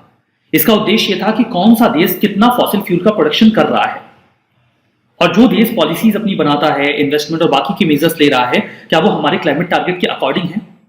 ये इस गैप रिपोर्ट का थर्ड असेसमेंट रहा। हाइलाइट्स में ये निकल के आया कि कंट्रीज ने जितना टारगेट किया है अपने हिसाब से कंट्रीब्यूट करने का, उसके लिए वो जितना फॉसिल फ्यूल का प्रोडक्शन कर सकते हैं उसका दुगना कर रहे हैं। इस हिसाब से तो हमारा 1.5 डिग्री सेल्सियस का टारगेट मीट नहीं हो पाएगा। दुनिया भर की सभी सरकारें अभी भी फॉसिल फ्यूल डबल प्रोड्यूस कर रही हैं। इससे ग्लोबल वार्मिंग तेज हो रही है। इस प्रोजेक्शन को और आगे बढ़ाकर 2030 तक का बताया ये गया है कि 2030 तक जितना कोल का प्रोडक्शन होना चाहिए उसका 240% होगा, ऑयल 57% ज्यादा होगा, 71% तक नेचुरल गैस का प्रोडक्शन ज्यादा होगा। इस कंडीशन में हम अपने टारगेट्स मीट नहीं कर पाएंगे। यूएनईपी की बात करें तो ग्लोबल एनवायरमेंटल अथॉरिटी है, 5 जून 1972 को बनाई गई। ये ग्लोबल एनवायरमेंट एजेंडा आगे बढ़ाते हैं, सस्टेनेबल डेवलपमेंट को प्रमोट करते हैं with in United nation system और ग्लोबल एनवायरमेंट प्रोटेक्शन की एडवोकेसी करते हैं। इनकी कई सारी इंपॉर्टेंट रिपोर्ट्स हैं, जैसे कि emission gap report, adaptation gap report, global environment outlook, frontiers, invest into healthy planet. कुछ कैंपेन्स भी चलाते हैं ये, जैसे कि beat pollution, UN 75, world environment day, wild for life. Headquartered है कीनिया के नैरोबी में। हमारा next article Debrigarh wild life sanctuary के बारे में है। उड़ीसा की सरकार ने भी प्लान किया है कि 420 परिवारों को देब्रीगढ़ वाइल्ड लाइफ सेंचुरी में जो एक गांव है वहां से डिस्प्लेस किया जाएगा, इनफैक्ट रीलोकेट किया जाएगा दूसरी जगह पे। अभी तक ये आया है न्यूज़ में कि किसी भी गांव के व्यक्ति ने आपत्ति नहीं जताई है, क्योंकि वहां पर जिस जगह इन्हें रीलोकेट किया जा रहा है वहां पर इन्हें पक्का मकान दिया जाएगा और कुछ फाइनेंशियल असिस्टेंस भी दिया जाएगा। उनके पास सड़कें होंगी, बिजली होंगी और बेसिक कम्युनिटीज़ होंगी जो वहाँ वाइल्ड लाइफ सेंचुरी के भीतर उन्हें नहीं मिल रही थी। तो सभी लोग रीलोकेट करने को तैयार हैं। अगर हम इस वाइल्ड लाइफ सेंचुरी के लोकेशन की बात करें तो उड़ीसा में हीराकुंड डैम है, महानदी रिवर पे, वहीं पर ये सेंचुरी लोकेटेड है। ये इंडिया है और ये है उड़ीसा। उड़ीसा में यहाँ पर आपको बारगढ़ डिस्ट्रिक्ट मिलेगा। ये उसकी और लोकेशंस को एक्सपेंड किया गया है। तो लोकेशन आपने देख ली है। 1985 में इसे वाइल्ड लाइफ सेंचुरी का दर्जा दिया गया। इन सीटू कंजर्वेशन किया जाता है वाइल्ड लाइफ का, जंगल के भीतर उन्हें कंजर्व करने की कोशिश की जाती है। ड्राई डेसिडुअस फॉरेस्ट यहाँ मिलेंगे, 4 horn antelope, Indian leopard, Indian elephant, sambar, चीतल, गौर, ये सब जीव आपको यहाँ मिल जाएंगे। कुछ और भी प्रोटेक्टेड एरियाज हैं जो उड़ीसा में ही मिलेंगे। नेशनल पार्क्स में आपको मिलेंगे भितरकनिका नेशनल पार्क और सिमलीपाल नेशनल पार्क। कई सारी वाइल्ड लाइफ सेंचुरीज मिलेंगी, जैसे कि Badrama wild life sanctuary, Chilika, Hadgarh, Baisipalli, Kotgarh, Nandankanan, Lakhari valley और गहिरमाथा। हमारा नेक्स्ट आर्टिकल हॉर्नबिल्स के बारे में है। 2 ऑर्गेनाइजेशन के साइंटिस्ट ने अपनी स्टडीज में ये पाया कि जो फ्रूटिंग प्लांट्स हैं, ऐसे पौधे जिनमें फल आते हैं, और हॉर्नबिल्स यानी कि ये पक्षी, ये आपस में एक दूसरे को प्रभावित करते हैं अपने डिस्ट्रीब्यूशन को। नामदफा टाइगर रिजर्व के भीतर की बात चल रही है। मतलब जहां पर फ्रूटिंग प्लांट्स होंगे वहां पर ज्यादा हॉर्नबिल्स जाएंगे और जहां पर हॉर्नबिल्स ज्यादा हैं वहां फ्रूटिंग प्लांट्स होंगे। अब भला ये कैसे हो रहा है? क्योंकि ये दोनों आपस में सिम्बायोटिक रिलेशनशिप में होते हैं। सिम्बायोटिक रिलेशनशिप का मतलब ये है कि हॉर्नबिल्स से इन फ्रूटिंग प्लांट्स को फायदा होता है और फ्रूटिंग प्लांट्स से इन हॉर्नबिल्स को फायदा होता है। कैसे? ये जो हॉर्नबिल्स हैं ये ऐसे फ्रूटिंग प्लांट से अट्रैक्ट होते हैं अपने खाने के लिए, उन्हें यहाँ बढ़िया अच्छा खाना मिल जाता है और जब वहाँ पर जाते हैं तो जो उनके सीड्स होते हैं वो इनकी बॉडी पार्ट के साथ अटैच हो जाते हैं और इन्हें अलग जगह पे ये स्कैटर कर देते हैं, डिस्पर्स कर देते हैं। इस वजह से कई सारे और फ्रूटिंग प्लांट के जो ऑर्चर्ड्स हैं या जो ग्रुप्स हैं पौधों के, पेड़ों के, वो तैयार हो जाते हैं। जो फॉरेस्ट के पैचेस हैं उनमें जो एक रेयर ट्री है जैसे कि कैनेरियम, उसे इन्वॉल्व किया गया जो हॉर्नबिल्स को बहुत ज़्यादा अट्रैक्ट करता है। फूड के लिए वहाँ पर वो जाते हैं और हॉर्नबिल्स उसके सीड्स को डिस्पर्स करते हैं मतलब बिखेरते हैं। जो हॉर्नबिल्स होते हैं इनको नाम मिलता है इनके हॉर्न लाइक स्ट्रक्चर की वजह से, जो इनके बीक यानी चोंच के ऊपर पाया जाता है, जिसे कास कहा जाता है। ये एक सींग नुमा आकृति होती है, ठीक है। तो इसी वजह से इन्हें हॉर्नबिल नाम दे दिया गया है।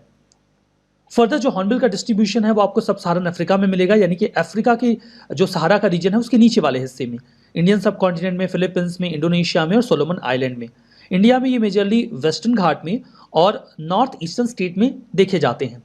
हॉर्नबिल्स बिगेस्ट फ्यूजीवर्स माने जाते हैं, यानी कि ये फ्रूट ईटिंग बर्ड्स हैं, ये फल खाते हैं, एशियन रेन फॉरेस्ट में पाए जाते हैं। 9 प्रकार की प्रजातियां इंडिया में हॉर्नबिल्स की पाई जाती हैं। सभी के नाम आपको याद रखने की आवश्यकता नहीं है। हमारा नेक्स्ट आर्टिकल आमूर फाल्कन्स के बारे में है। हाल ही में आमूर फाल्कन्स मणिपुर का जो डिस्ट्रिक्ट है तामिंगलोंग, वहाँ पर देखे गए। कोई नई बात नहीं है, एनुअल स्टॉप ओवर है, ये हर साल यहाँ पर आते हैं। हर साल आते हैं तो हर साल न्यूज़ में भी आ जाते हैं और प्रश्न कभी भी पूछा जा सकता है, इसलिए हम खुद को तैयार रखते हैं। आमुर फाल्कॉन्स, इन्हें फाल्को आमुरेंसिस के नाम से पुकारा जाता है, साइंटिफिक नेम है इनका। ये दुनिया की सबसे लंबी दूरी पर ट्रेवल करने वाले माइग्रेटरी रैप्टर्स में से एक है, शिकारी पक्षी जो शिकार करके अपना भोजन लेते हैं। फाल्कन फैमिली से ही बिलोंग करता है आमुर फाल्कन। ये यूजुअली साइबेरिया और नदन चाइना में पाए जाते हैं, लेकिन जब वहाँ पर सर्दियाँ बहुत ज़्यादा बढ़ जाती हैं, टेम्परेचर माइनस में चला जाता है, तभी माइग्रेट कर जाते हैं सदर्न अफ्रीका की ओर, एशिया की ओर। इनका जो माइग्रेशन होता है वो इंडिया में होता है और अरेबियन सी के आसपास के जो रीजन्स हैं, सदर्न अफ्रीका का जो रीजन है वहाँ पर होता है। डोयांग लेक जो नागालैंड में है, वहाँ पर आमुर फाल्कन्स हर साल अपनी एनुअल माइग्रेशन के पाथवे के रूप में आते हैं और रुकते हैं। खाते क्या हैं? जैसे कि मैंने कहा शिकारी पक्षी हैं, तो ड्रैगन फ्लाइज और इंसेक्ट का शिकार किया करते हैं अपने भोजन के लिए। IUCN का स्टेटस है इनका least concern, Indian wild life protection act of 1972 और कन्वेंशन ऑन माइग्रेटरी स्पीसीज यानी कि CMS में भी इन्हें प्रोटेक्ट किया गया है। IUCN स्टेटस संज्ञान में रखिएगा। अब लीस्ट कंसर्न है, आपसे बोल देंगे वल्नरेबल है, क्रिटिकली इंडेंजर्ड है, तो कंफ्यूजन होगी, बट है ये लीस्ट कंसर्न, ठीक है। यहाँ पर इलीगल ट्रैपिंग की जाती है, इन्हें पकड़ के मार दिया जाता है इनके माइग्रेशन पाथवे के दौरान। जो इनका फीडिंग ग्राउंड है जहाँ पर ये रुकते हैं, लैंड यूज के चेंज होने की वजह से वो भी खत्म हो रहा है, इसी वजह से इनकी संख्या में धीमे धीमे कमी देखी जा रही है।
हमारा नेक्स्ट आर्टिकल स्नो लेपर्ड के बारे में है। इंटरनेशनल स्नो लेपर्ड डे को ऑब्जर्व किया गया 23 अक्टूबर को। इसका साइंटिफिक नाम है पैंथेरा यूनिसिया। बहुत अनयूजुअल है कि यूपीएससी आपसे ये पूछे। हैबिटेट ये कोल्ड हाई माउंटेन्स में रहते हैं, मतलब ऊंचाई पर जो ठंडे पर्वतीय इलाके होते हैं वहाँ पर। ये यूजुअली 12 देशों में पाए जाते हैं, 2000 China, Bhutan, Nepal, India, Pakistan, Afghanistan, Russia और मंगोलिया। कार्निवोर हैं यानी कि मांसाहारी होते हैं। Blue sheep, argali wild sheep, ibex, marmots, pikas और हेयर्स पर ये फीड करते हैं, उनका ये शिकार करते हैं। फीचर्स की बात करें तो काफ़ी इल्यूसिव कैट है। इल्यूसिव होने का मतलब ये है कि शर्मीले होते हैं, जल्दी दिखते नहीं हैं, बहुत रेयरली इनको देखा जा पाता है। एक्सट्रीम कंडीशन में रहने के लिए आदती होते हैं और काफ़ी ऊंचाई पे रहना पसंद करते हैं। इनके शरीर पर आपको वाइट ग्रे कोट मिलेगा, एक कवर मिलेगा, लार्ज ब्लैक रोजेट्स यानी कि पट्टियां देखने को मिलेंगी और पूरी बॉडी फर से कवर्ड होती है। इनकी जो पूंछ होती है वो काफ़ी घनी होती है और जब ये सोते हैं तो इनकी बॉडी को ढकने का भी काम करती है। ये शाई होते हैं और रेयरली देखे जाते हैं। IUCN की रेड लिस्ट में इन्हें वल्नरेबल डिक्लेयर किया गया है। Wild life protection act of 1972 के शेड्यूल 1 में है और साइंस के अपेंडिक्स 1 में इन्हें रखा गया है। कंजर्वेशन एफर्ट्स की बात करें तो गवर्नमेंट ऑफ इंडिया ने स्नो लेपर्ड को एक फ्लैगशिप स्पीसीज के रूप में स्वीकार किया है। फ्लैगशिप स्पीसीज ऐसी स्पीसीज होती हैं जिनकी एस्थेटिक वैल्यू हो, जिनको लेकर हम उस पूरे इकोसिस्टम को कंजर्व करने की कोशिश करते हैं जिसमें वो रहते हैं। इंडिया पार्टी है global snow leopard and ecosystem protection programme की, जो 2013 से ही इंडिया इसका हिस्सा बना हुआ है। हिमाल संरक्षक ये कम्युनिटी वॉलंटियर प्रोग्राम था जिसे अक्टूबर 2020 में लॉन्च किया गया था ताकि हम लेपर्ड्स की पॉपुलेशन को कंजर्व कर सकें। 2019 में फर्स्ट नेशनल प्रोटोकॉल भी तैयार किया गया स्नो लेपर्ड की पॉपुलेशन को एसेस करने के लिए ताकि हम उनकी पॉपुलेशन को मॉनिटर कर सकें। प्रोजेक्ट स्नो लेपर्ड 2009 में लॉन्च किया गया था ताकि हम एक पार्टिसिपेटरी अप्रोच अपनाएं, जो वेरियस स्टेक होल्डर्स हैं उनको इन्वॉल्व करके स्नो लेपर्ड की प्रजाति को बचाने की कोशिश करें। फर्दर सिक्योर हिमालय इसमें global environment facility, United Nation development programme, इन दोनों ने ही इस प्रोजेक्ट को फंड किया है ताकि हम हाई एल्टीट्यूड बायोडाइवर्सिटी को बचा सकें, जहां पर ये स्नो लेपर्ड भी रहते हैं और वहां के लोगों का जो नेचुरल इकोसिस्टम के ऊपर डिपेंडेंसी है, जिससे वो इकोसिस्टम की रिसोर्सेज का ज़्यादा इस्तेमाल करते हैं और वहां की प्रजातियों को नुकसान होता है, उसे भी रिड्यूस किया जाए। हमारा नेक्स्ट आर्टिकल स्टॉकहोम +50 के बारे में है। कॉन्टेक्स्ट ये है कि यूनाइटेड नेशंस जनरल असेंबली इस बात पर सहमत हो गया है कि हम प्लान बनाते हैं और स्टॉकहोम +50 को अच्छी तरीके से कन्वीन करते हैं। पॉसिबिलिटी ये है कि इसे 2022 के जून में स्वीडन की कैपिटल स्टॉकहोम में ही ऑर्गेनाइज किया जाएगा। स्टॉकहोम नाम से स्पष्ट है, ये स्वीडन से ही एसोसिएटेड है, उसी की कैपिटल है। +50 का मतलब ये है कि 50 साल पहले या बाद कुछ मामला होगा ऐसा। तो मैं आपको बता दूं कि ये बात 50 साल पहले की हो रही है। अगर आप 2022 से कैलकुलेट करेंगे तो 1972 के जून में ही स्टॉकहोम में एक कॉन्फ्रेंस हुई थी, जो एनवायरनमेंट के ऊपर अभी तक होने वाली कुछ महत्वपूर्ण कॉन्फ्रेंसेस में से एक है। ये इंटरनेशनल मीटिंग है जिसे होस्ट किया जाएगा। अभी हम +50 की बात कर रहे हैं जो होने वाला है, जिसमें स्वीडन की गवर्नमेंट इसे होस्ट करेगी और यूनाइटेड नेशंस जनरल असेंबली इसे कन्वीन करेगी। इस बार की थीम होगी a healthy planet for prosperity of all, our responsibility our opportunity. जो मीटिंग है वो 50 साल पूरे होने को कमेमोरेट करेगा, जो 1972 में UN conference on the human environment conduct किया गया था 1972 में, उसे ही 50 साल पूरे हो रहे हैं। इसमें कुछ इंपॉर्टेंट मुद्दों पर बात की जाएगी, जैसे कि हम अर्जेंट एक्शन लें अपने प्लेनेट को हेल्दी बनाने के लिए ताकि सभी की प्रॉस्पेरिटी को इंश्योर कर सकें। कोविड-19 के बाद हम इंक्लूसिव रिकवरी पे फोकस करें और इन्वायरमेंटल डायमेंशन में जो सस्टेनेबल डेवलपमेंट हैं उनके इम्प्लीमेंटेशन का प्रयास करें। स्टॉकहोम कॉन्फ्रेंस की बात करें तो ये 1972 में हुआ था। ये पहला वर्ल्ड कॉन्फ्रेंस था जो मेजर इन्वायरमेंटल इश्यूज पर बात करने के लिए इकट्ठा हुए थे लोग। इस कई सारी कंट्रीज इकट्ठा आई थी। वहाँ पर हमने स्टॉकहोम डिक्लेरेशन को भी साइन किया। जो भी लोग पार्टिसिपेट हुए थे उन्होंने इसमें हिस्सा लिया। ये पहली बार था जब इंडस्ट्रियलाइज्ड, मतलब जो डेवलप्ड कंट्रीज हैं और डेवलपिंग कंट्रीज एक सेट पर आकर बातचीत करने को तैयार हुए कि आखिर इकोनॉमिक ग्रोथ का इन्वायरमेंटल डिग्रेडेशन से क्या लिंक है और इससे लोगों के हित कैसे प्रभावित होते हैं। पहली बार बातचीत की गई कि आपने बहुत पहले इंडस्ट्रियलाइजेशन अचीव करके इन्वायरमेंट को पोल्यूट कर दिया और हमारे डेवलपमेंट की बात आई तो आप कह रहे हैं इन्वायरमेंट पोल्यूट मत करो, तो आप अपनी रिस्पॉन्सिबिलिटी लीजिए जो आपने पहले पोल्यूशन फैलाया है। इस मुद्दे पर पहली बार बातचीत हुई। इस कॉन्फ्रेंस का सबसे बड़ा और पॉजिटिव इम्पैक्ट हुआ, रिजल्ट निकला कि हमने यूएनईपी का क्रिएशन देखा, यूनाइटेड नेशंस एनवायरनमेंट प्रोग्राम, इसी की रिजल्टेंट बनाया गया। हमारा नेक्स्ट आर्टिकल ट्रिग्नोपिटेरस कोरोना के बारे में है। ये कोरोना नहीं है, मतलब ये कोई वायरस नहीं है, रैदर ये बीटल यानी कि झींगुर की एक नई स्पीसीज है जिसे खोजा गया है इंडोनेशिया के आइलैंड सुलावेसी से। इंडोनेशिया का आइलैंड सुलावेसी ये कहाँ पर है, पहले आप ये समझ लीजिए। आइलैंड ऑफ सुलावेसी ये इंडोनेशिया के 4 बड़े आइलैंड्स में से एक है। देखिए यहाँ पर है सुमात्रा, ये है जावा और यहाँ पर है सुलावेसी। बड़ा अजीब सा इसका स्ट्रक्चर है। इसमें 4 पेनिनसुला बनते हैं, जो मतलब इसकी 4 जैसे हाथ हों ऐसा दिखता है, और ये 4 पेनिनसुला 3 गल्फ बनाते हैं, तोमिली, तोलो और बोन। यहाँ पर हाईएस्ट पीक है माउंट रेतन कोम्बोला या फिर माउंट मारियो, जो कि 11,335 फीट ऊंचा है। यहीं पर इस बीटल की नई स्पीसीज को खोजा गया है। कोविड-19 पेंडेमिक का जो इम्पैक्ट रहा पेनसॉफ्ट पब्लिशर्स जो इस जर्नल को पब्लिश करते हैं उनके ऊपर, इसीलिए उन्होंने इसमें कोरोना नाम ऐड कर दिया, ट्रिग्नोपिटेरस। ये नदर्न ऑस्ट्रेलिया में, न्यू गिनी में और सुलावेसी में, इन जगहों पर पाया जाता है। ये एकमात्र ऐसा जीव नहीं है जिसका नाम कोरोना के ऊपर रख दिया गया है। इसके पहले एक इंसेक्ट यानी कि कीट की प्रजाति थी कैडिसफ्लाई, उसका भी नाम कोरोना के ऊपर रखा गया था। उसे नाम दिया गया था पोटामोफाइलेक्स कोरोना वायरस। ये नई प्रजाति थी कीट की, लेकिन नाम कोरोना वायरस पे डाल दिया गया। हमारा next article green house gas bulletin report के बारे में है। इस रिपोर्ट को वर्ल्ड मेट्रोलॉजिकल ऑर्गेनाइजेशन ने रिलीज किया है, जबकि यूके के ग्लासगो में COP26 की मीटिंग होने वाली है। क्या निकल के आया? CO2 का एमिशन 2019-20 में थोड़ा कम हुआ है 18-19 की तुलना में, शायद कारण कोविड पैंडेमिक के रिस्ट्रिक्शंस रहे होंगे। लेकिन अगर आप देखेंगे तो जो पास्ट डिकेड में एक एवरेज एमिशन हुआ है उससे ये ज्यादा है। CO2 का एमिशन 2020 में एवरेज एमिशन को क्रॉस करता है, जबकि 5.6% का जो फॉसिल फ्यूल का बर्न है वो कम देखा गया कोविड रिस्ट्रिक्शंस की वजह से। मीथेन 2019-20 में 18-19 की तुलना में ज़्यादा एमिट किया गया और इसका ग्लोबल एवरेज जो पिछले 10 सालों का है उसके हिसाब से भी ज़्यादा है। नाइट्रस ऑक्साइड का एमिशन भी हमने जो एवरेज है पिछले 10 सालों का उससे ज़्यादा किया। जो भी हम CO2 एमिट करते हैं उसका आधा एटमॉस्फेयर में स्टे कर जाता है, केवल आधा ही ओशन और लैंड इकोसिस्टम एब्जॉर्ब कर पाते हैं। WMO यूनाइटेड नेशंस की एक स्पेशलाइज्ड एजेंसी है। इसके पहले IMO हुआ करता था, इंटरनेशनल मेट्रोलॉजिकल ऑर्गेनाइजेशन, जो 1873 में बना था। बाद में उसे ही वर्ल्ड मेट्रोलॉजिकल ऑर्गेनाइजेशन में कन्वर्ट कर दिया गया। इसके 192 मेंबर और स्टेट टेरिटरीज हैं। ये मेट्रोलॉजी यानी कि वेदर, क्लाइमेट, वाटर, इन सभी फील्ड्स में काम करता है। हेडक्वार्टर्ड है स्विट्जरलैंड के जिनेवा में, और ये रिपोर्ट निकालता है एक दूसरी status of the world climate, इस पर भी ये रिपोर्ट निकालते हैं। हमारा नेक्स्ट आर्टिकल ग्रे या फिर हनुमान लंगूर के बारे में है। ग्रे लंगूर, इन्हें कई बार हनुमान लंगूर भी कहा जाता है। भगवान हनुमान के नाम पर ही इन्हें नाम दिया गया है। इनके पीलेज के साथ जो इनके फर और हेयर होते हैं काफ़ी यूनिक होते हैं।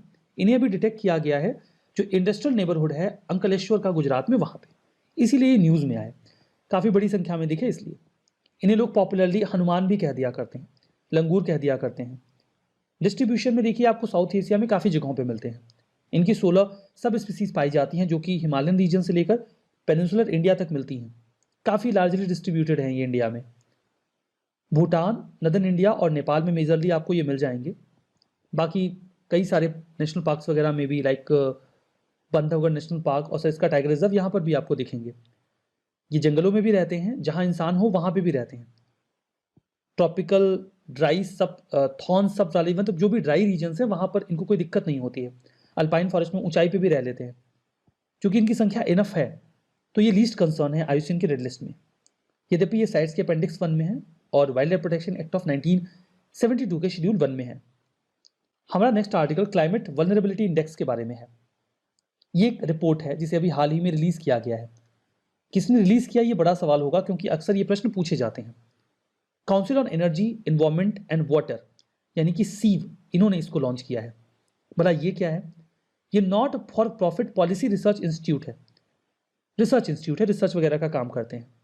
इन्होंने भारत के 640 डिस्ट्रिक्ट को एनालाइज किया और कहा कि 463 यानी कि 463 डिस्ट्रिक्ट वल्नरेबल हैं एक्सट्रीम फ्लड, ड्रॉट या फिर साइक्लोन को लेकर। फाइंडिंग्स में निकला कि 183 हॉटस्पॉट डिस्ट्रिक्ट हैं जहां खतरा ज़्यादा है। ये आपको असम, आंध्र प्रदेश, महाराष्ट्र, कर्नाटका, बिहार में मिलेंगे।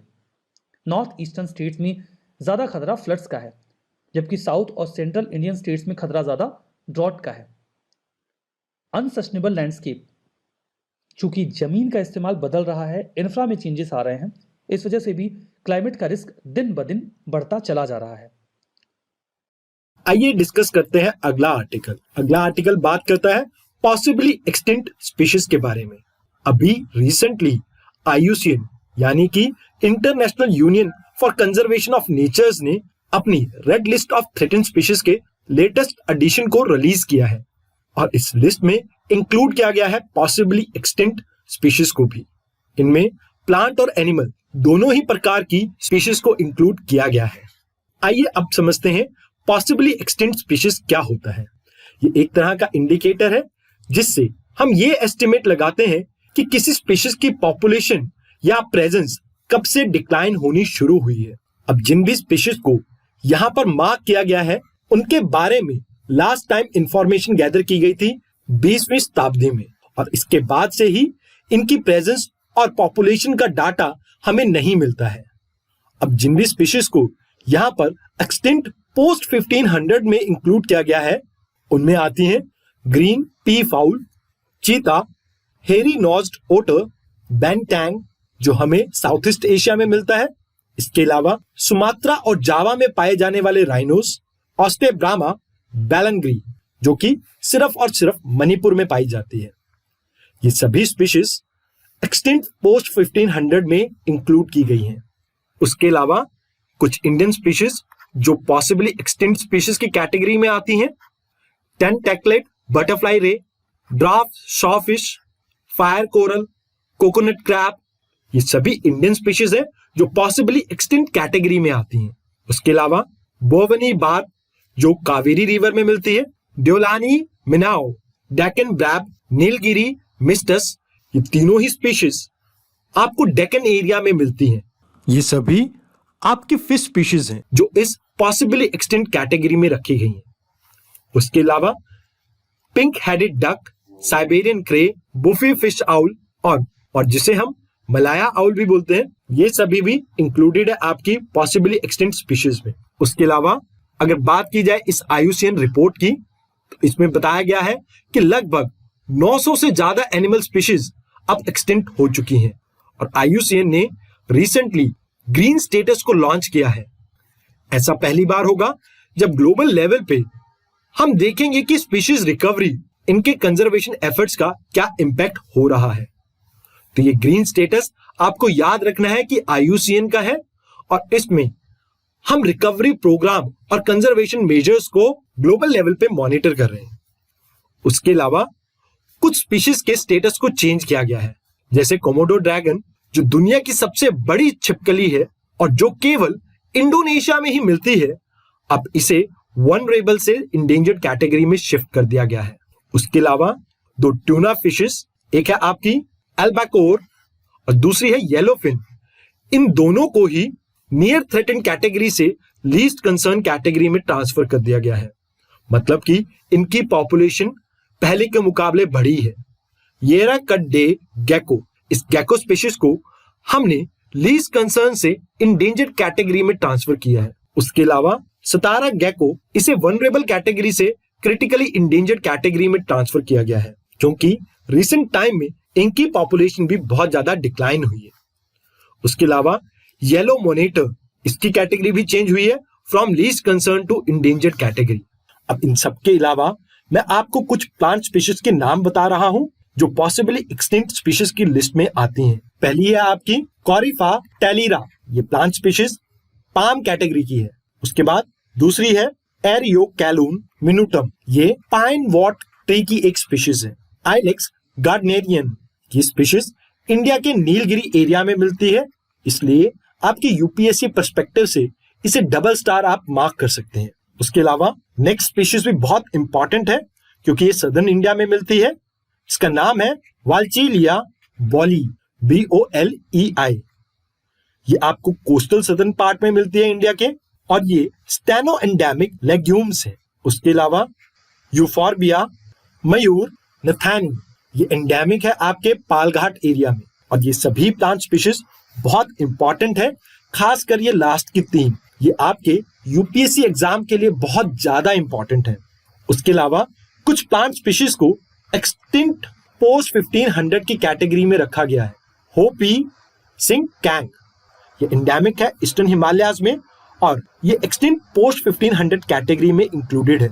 उसके अलावा वाटर व्हील प्लांट और एल्ड्रोवेंडा वेसिकोलसा, इसको भी इंक्लूड किया गया है एक्सटिंक्ट पोस्ट 1500 कैटेगरी में। उसके अलावा एक जनरल फैक्ट की बात की जाए तो लगभग 30 ऐसी स्पीशीज हैं इंडिया में जो हायर कैटेगरी में मूव करी हैं। उसके अलावा 6 ऐसी स्पीशीज हैं जो लोअर कैटेगरी में मूव करी हैं। आइए एक बार समझते हैं IUCN किस तरह से कैटेगराइज करता है किसी भी स्पीशीज को अपनी IUCN रेड लिस्ट में। तो बात की जाए LC की, LC में वो स्पीशीज आती हैं जिनकी पॉपुलेशन काफी स्टेबल है और इनको किसी भी तरह के एक्सटिंक्शन का कोई खतरा नहीं है नियर फ्यूचर में, जैसे कि आपकी कैटल या स्ट्रे डॉग्स होते हैं। उसके अलावा एक कैटेगरी होती है डाटा डेफिशिएंट, इनके बारे में हमारे पास सफिशिएंट इंफॉर्मेशन नहीं है, तो इस वजह से इनके रिस्क का हम एस्टिमेशन नहीं लगा सकते। उसके अलावा अगली कैटेगरी है नियर थ्रेटन, जो बहुत जल्दी ही थ्रेटन कैटेगरी में लिस्ट हो सकती है अगर इसके लिए कंजर्वेशन एफर्ट्स ना लिए गए।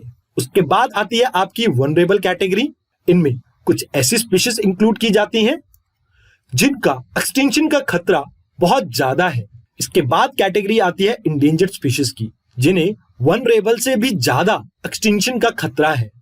नेक्स्ट कैटेगरी है हमारी क्रिटिकली इंडेंजर्ड स्पीशीज, जिनको सबसे ज्यादा खतरा है एक्सटिंक्शन का और इनकी पॉपुलेशन कंटिन्यूसली डिक्लाइन कर रही है और अगर कंजर्वेशन एफर्ट्स ना लिए गए तो कहीं ना कहीं ये प्रजाति विलुप्त हो सकती है धरती पर से। उसके बाद आती है आपकी एक्सटिंक्ट इन वाइल्ड, मतलब ये स्पीशीज हो सकता है आपको कैप्टिव ब्रीडिंग या अपने नेचुरल रेंजेस के बाहर मिल सके, बट जिन नोन लोकेशन में ये पहले पाई जाती थी अब वहां नहीं मिलती है। और लास्ट कैटेगरी है आपकी एक्सटिंक्ट। ये वो स्पीशीज हैं जिनके बारे में हमें कोई डाउट नहीं है कि इनका आखिरी इंडिविजुअल भी मर चुका है और अब ये प्रजाति धरती पे नहीं पाई जाती हैं।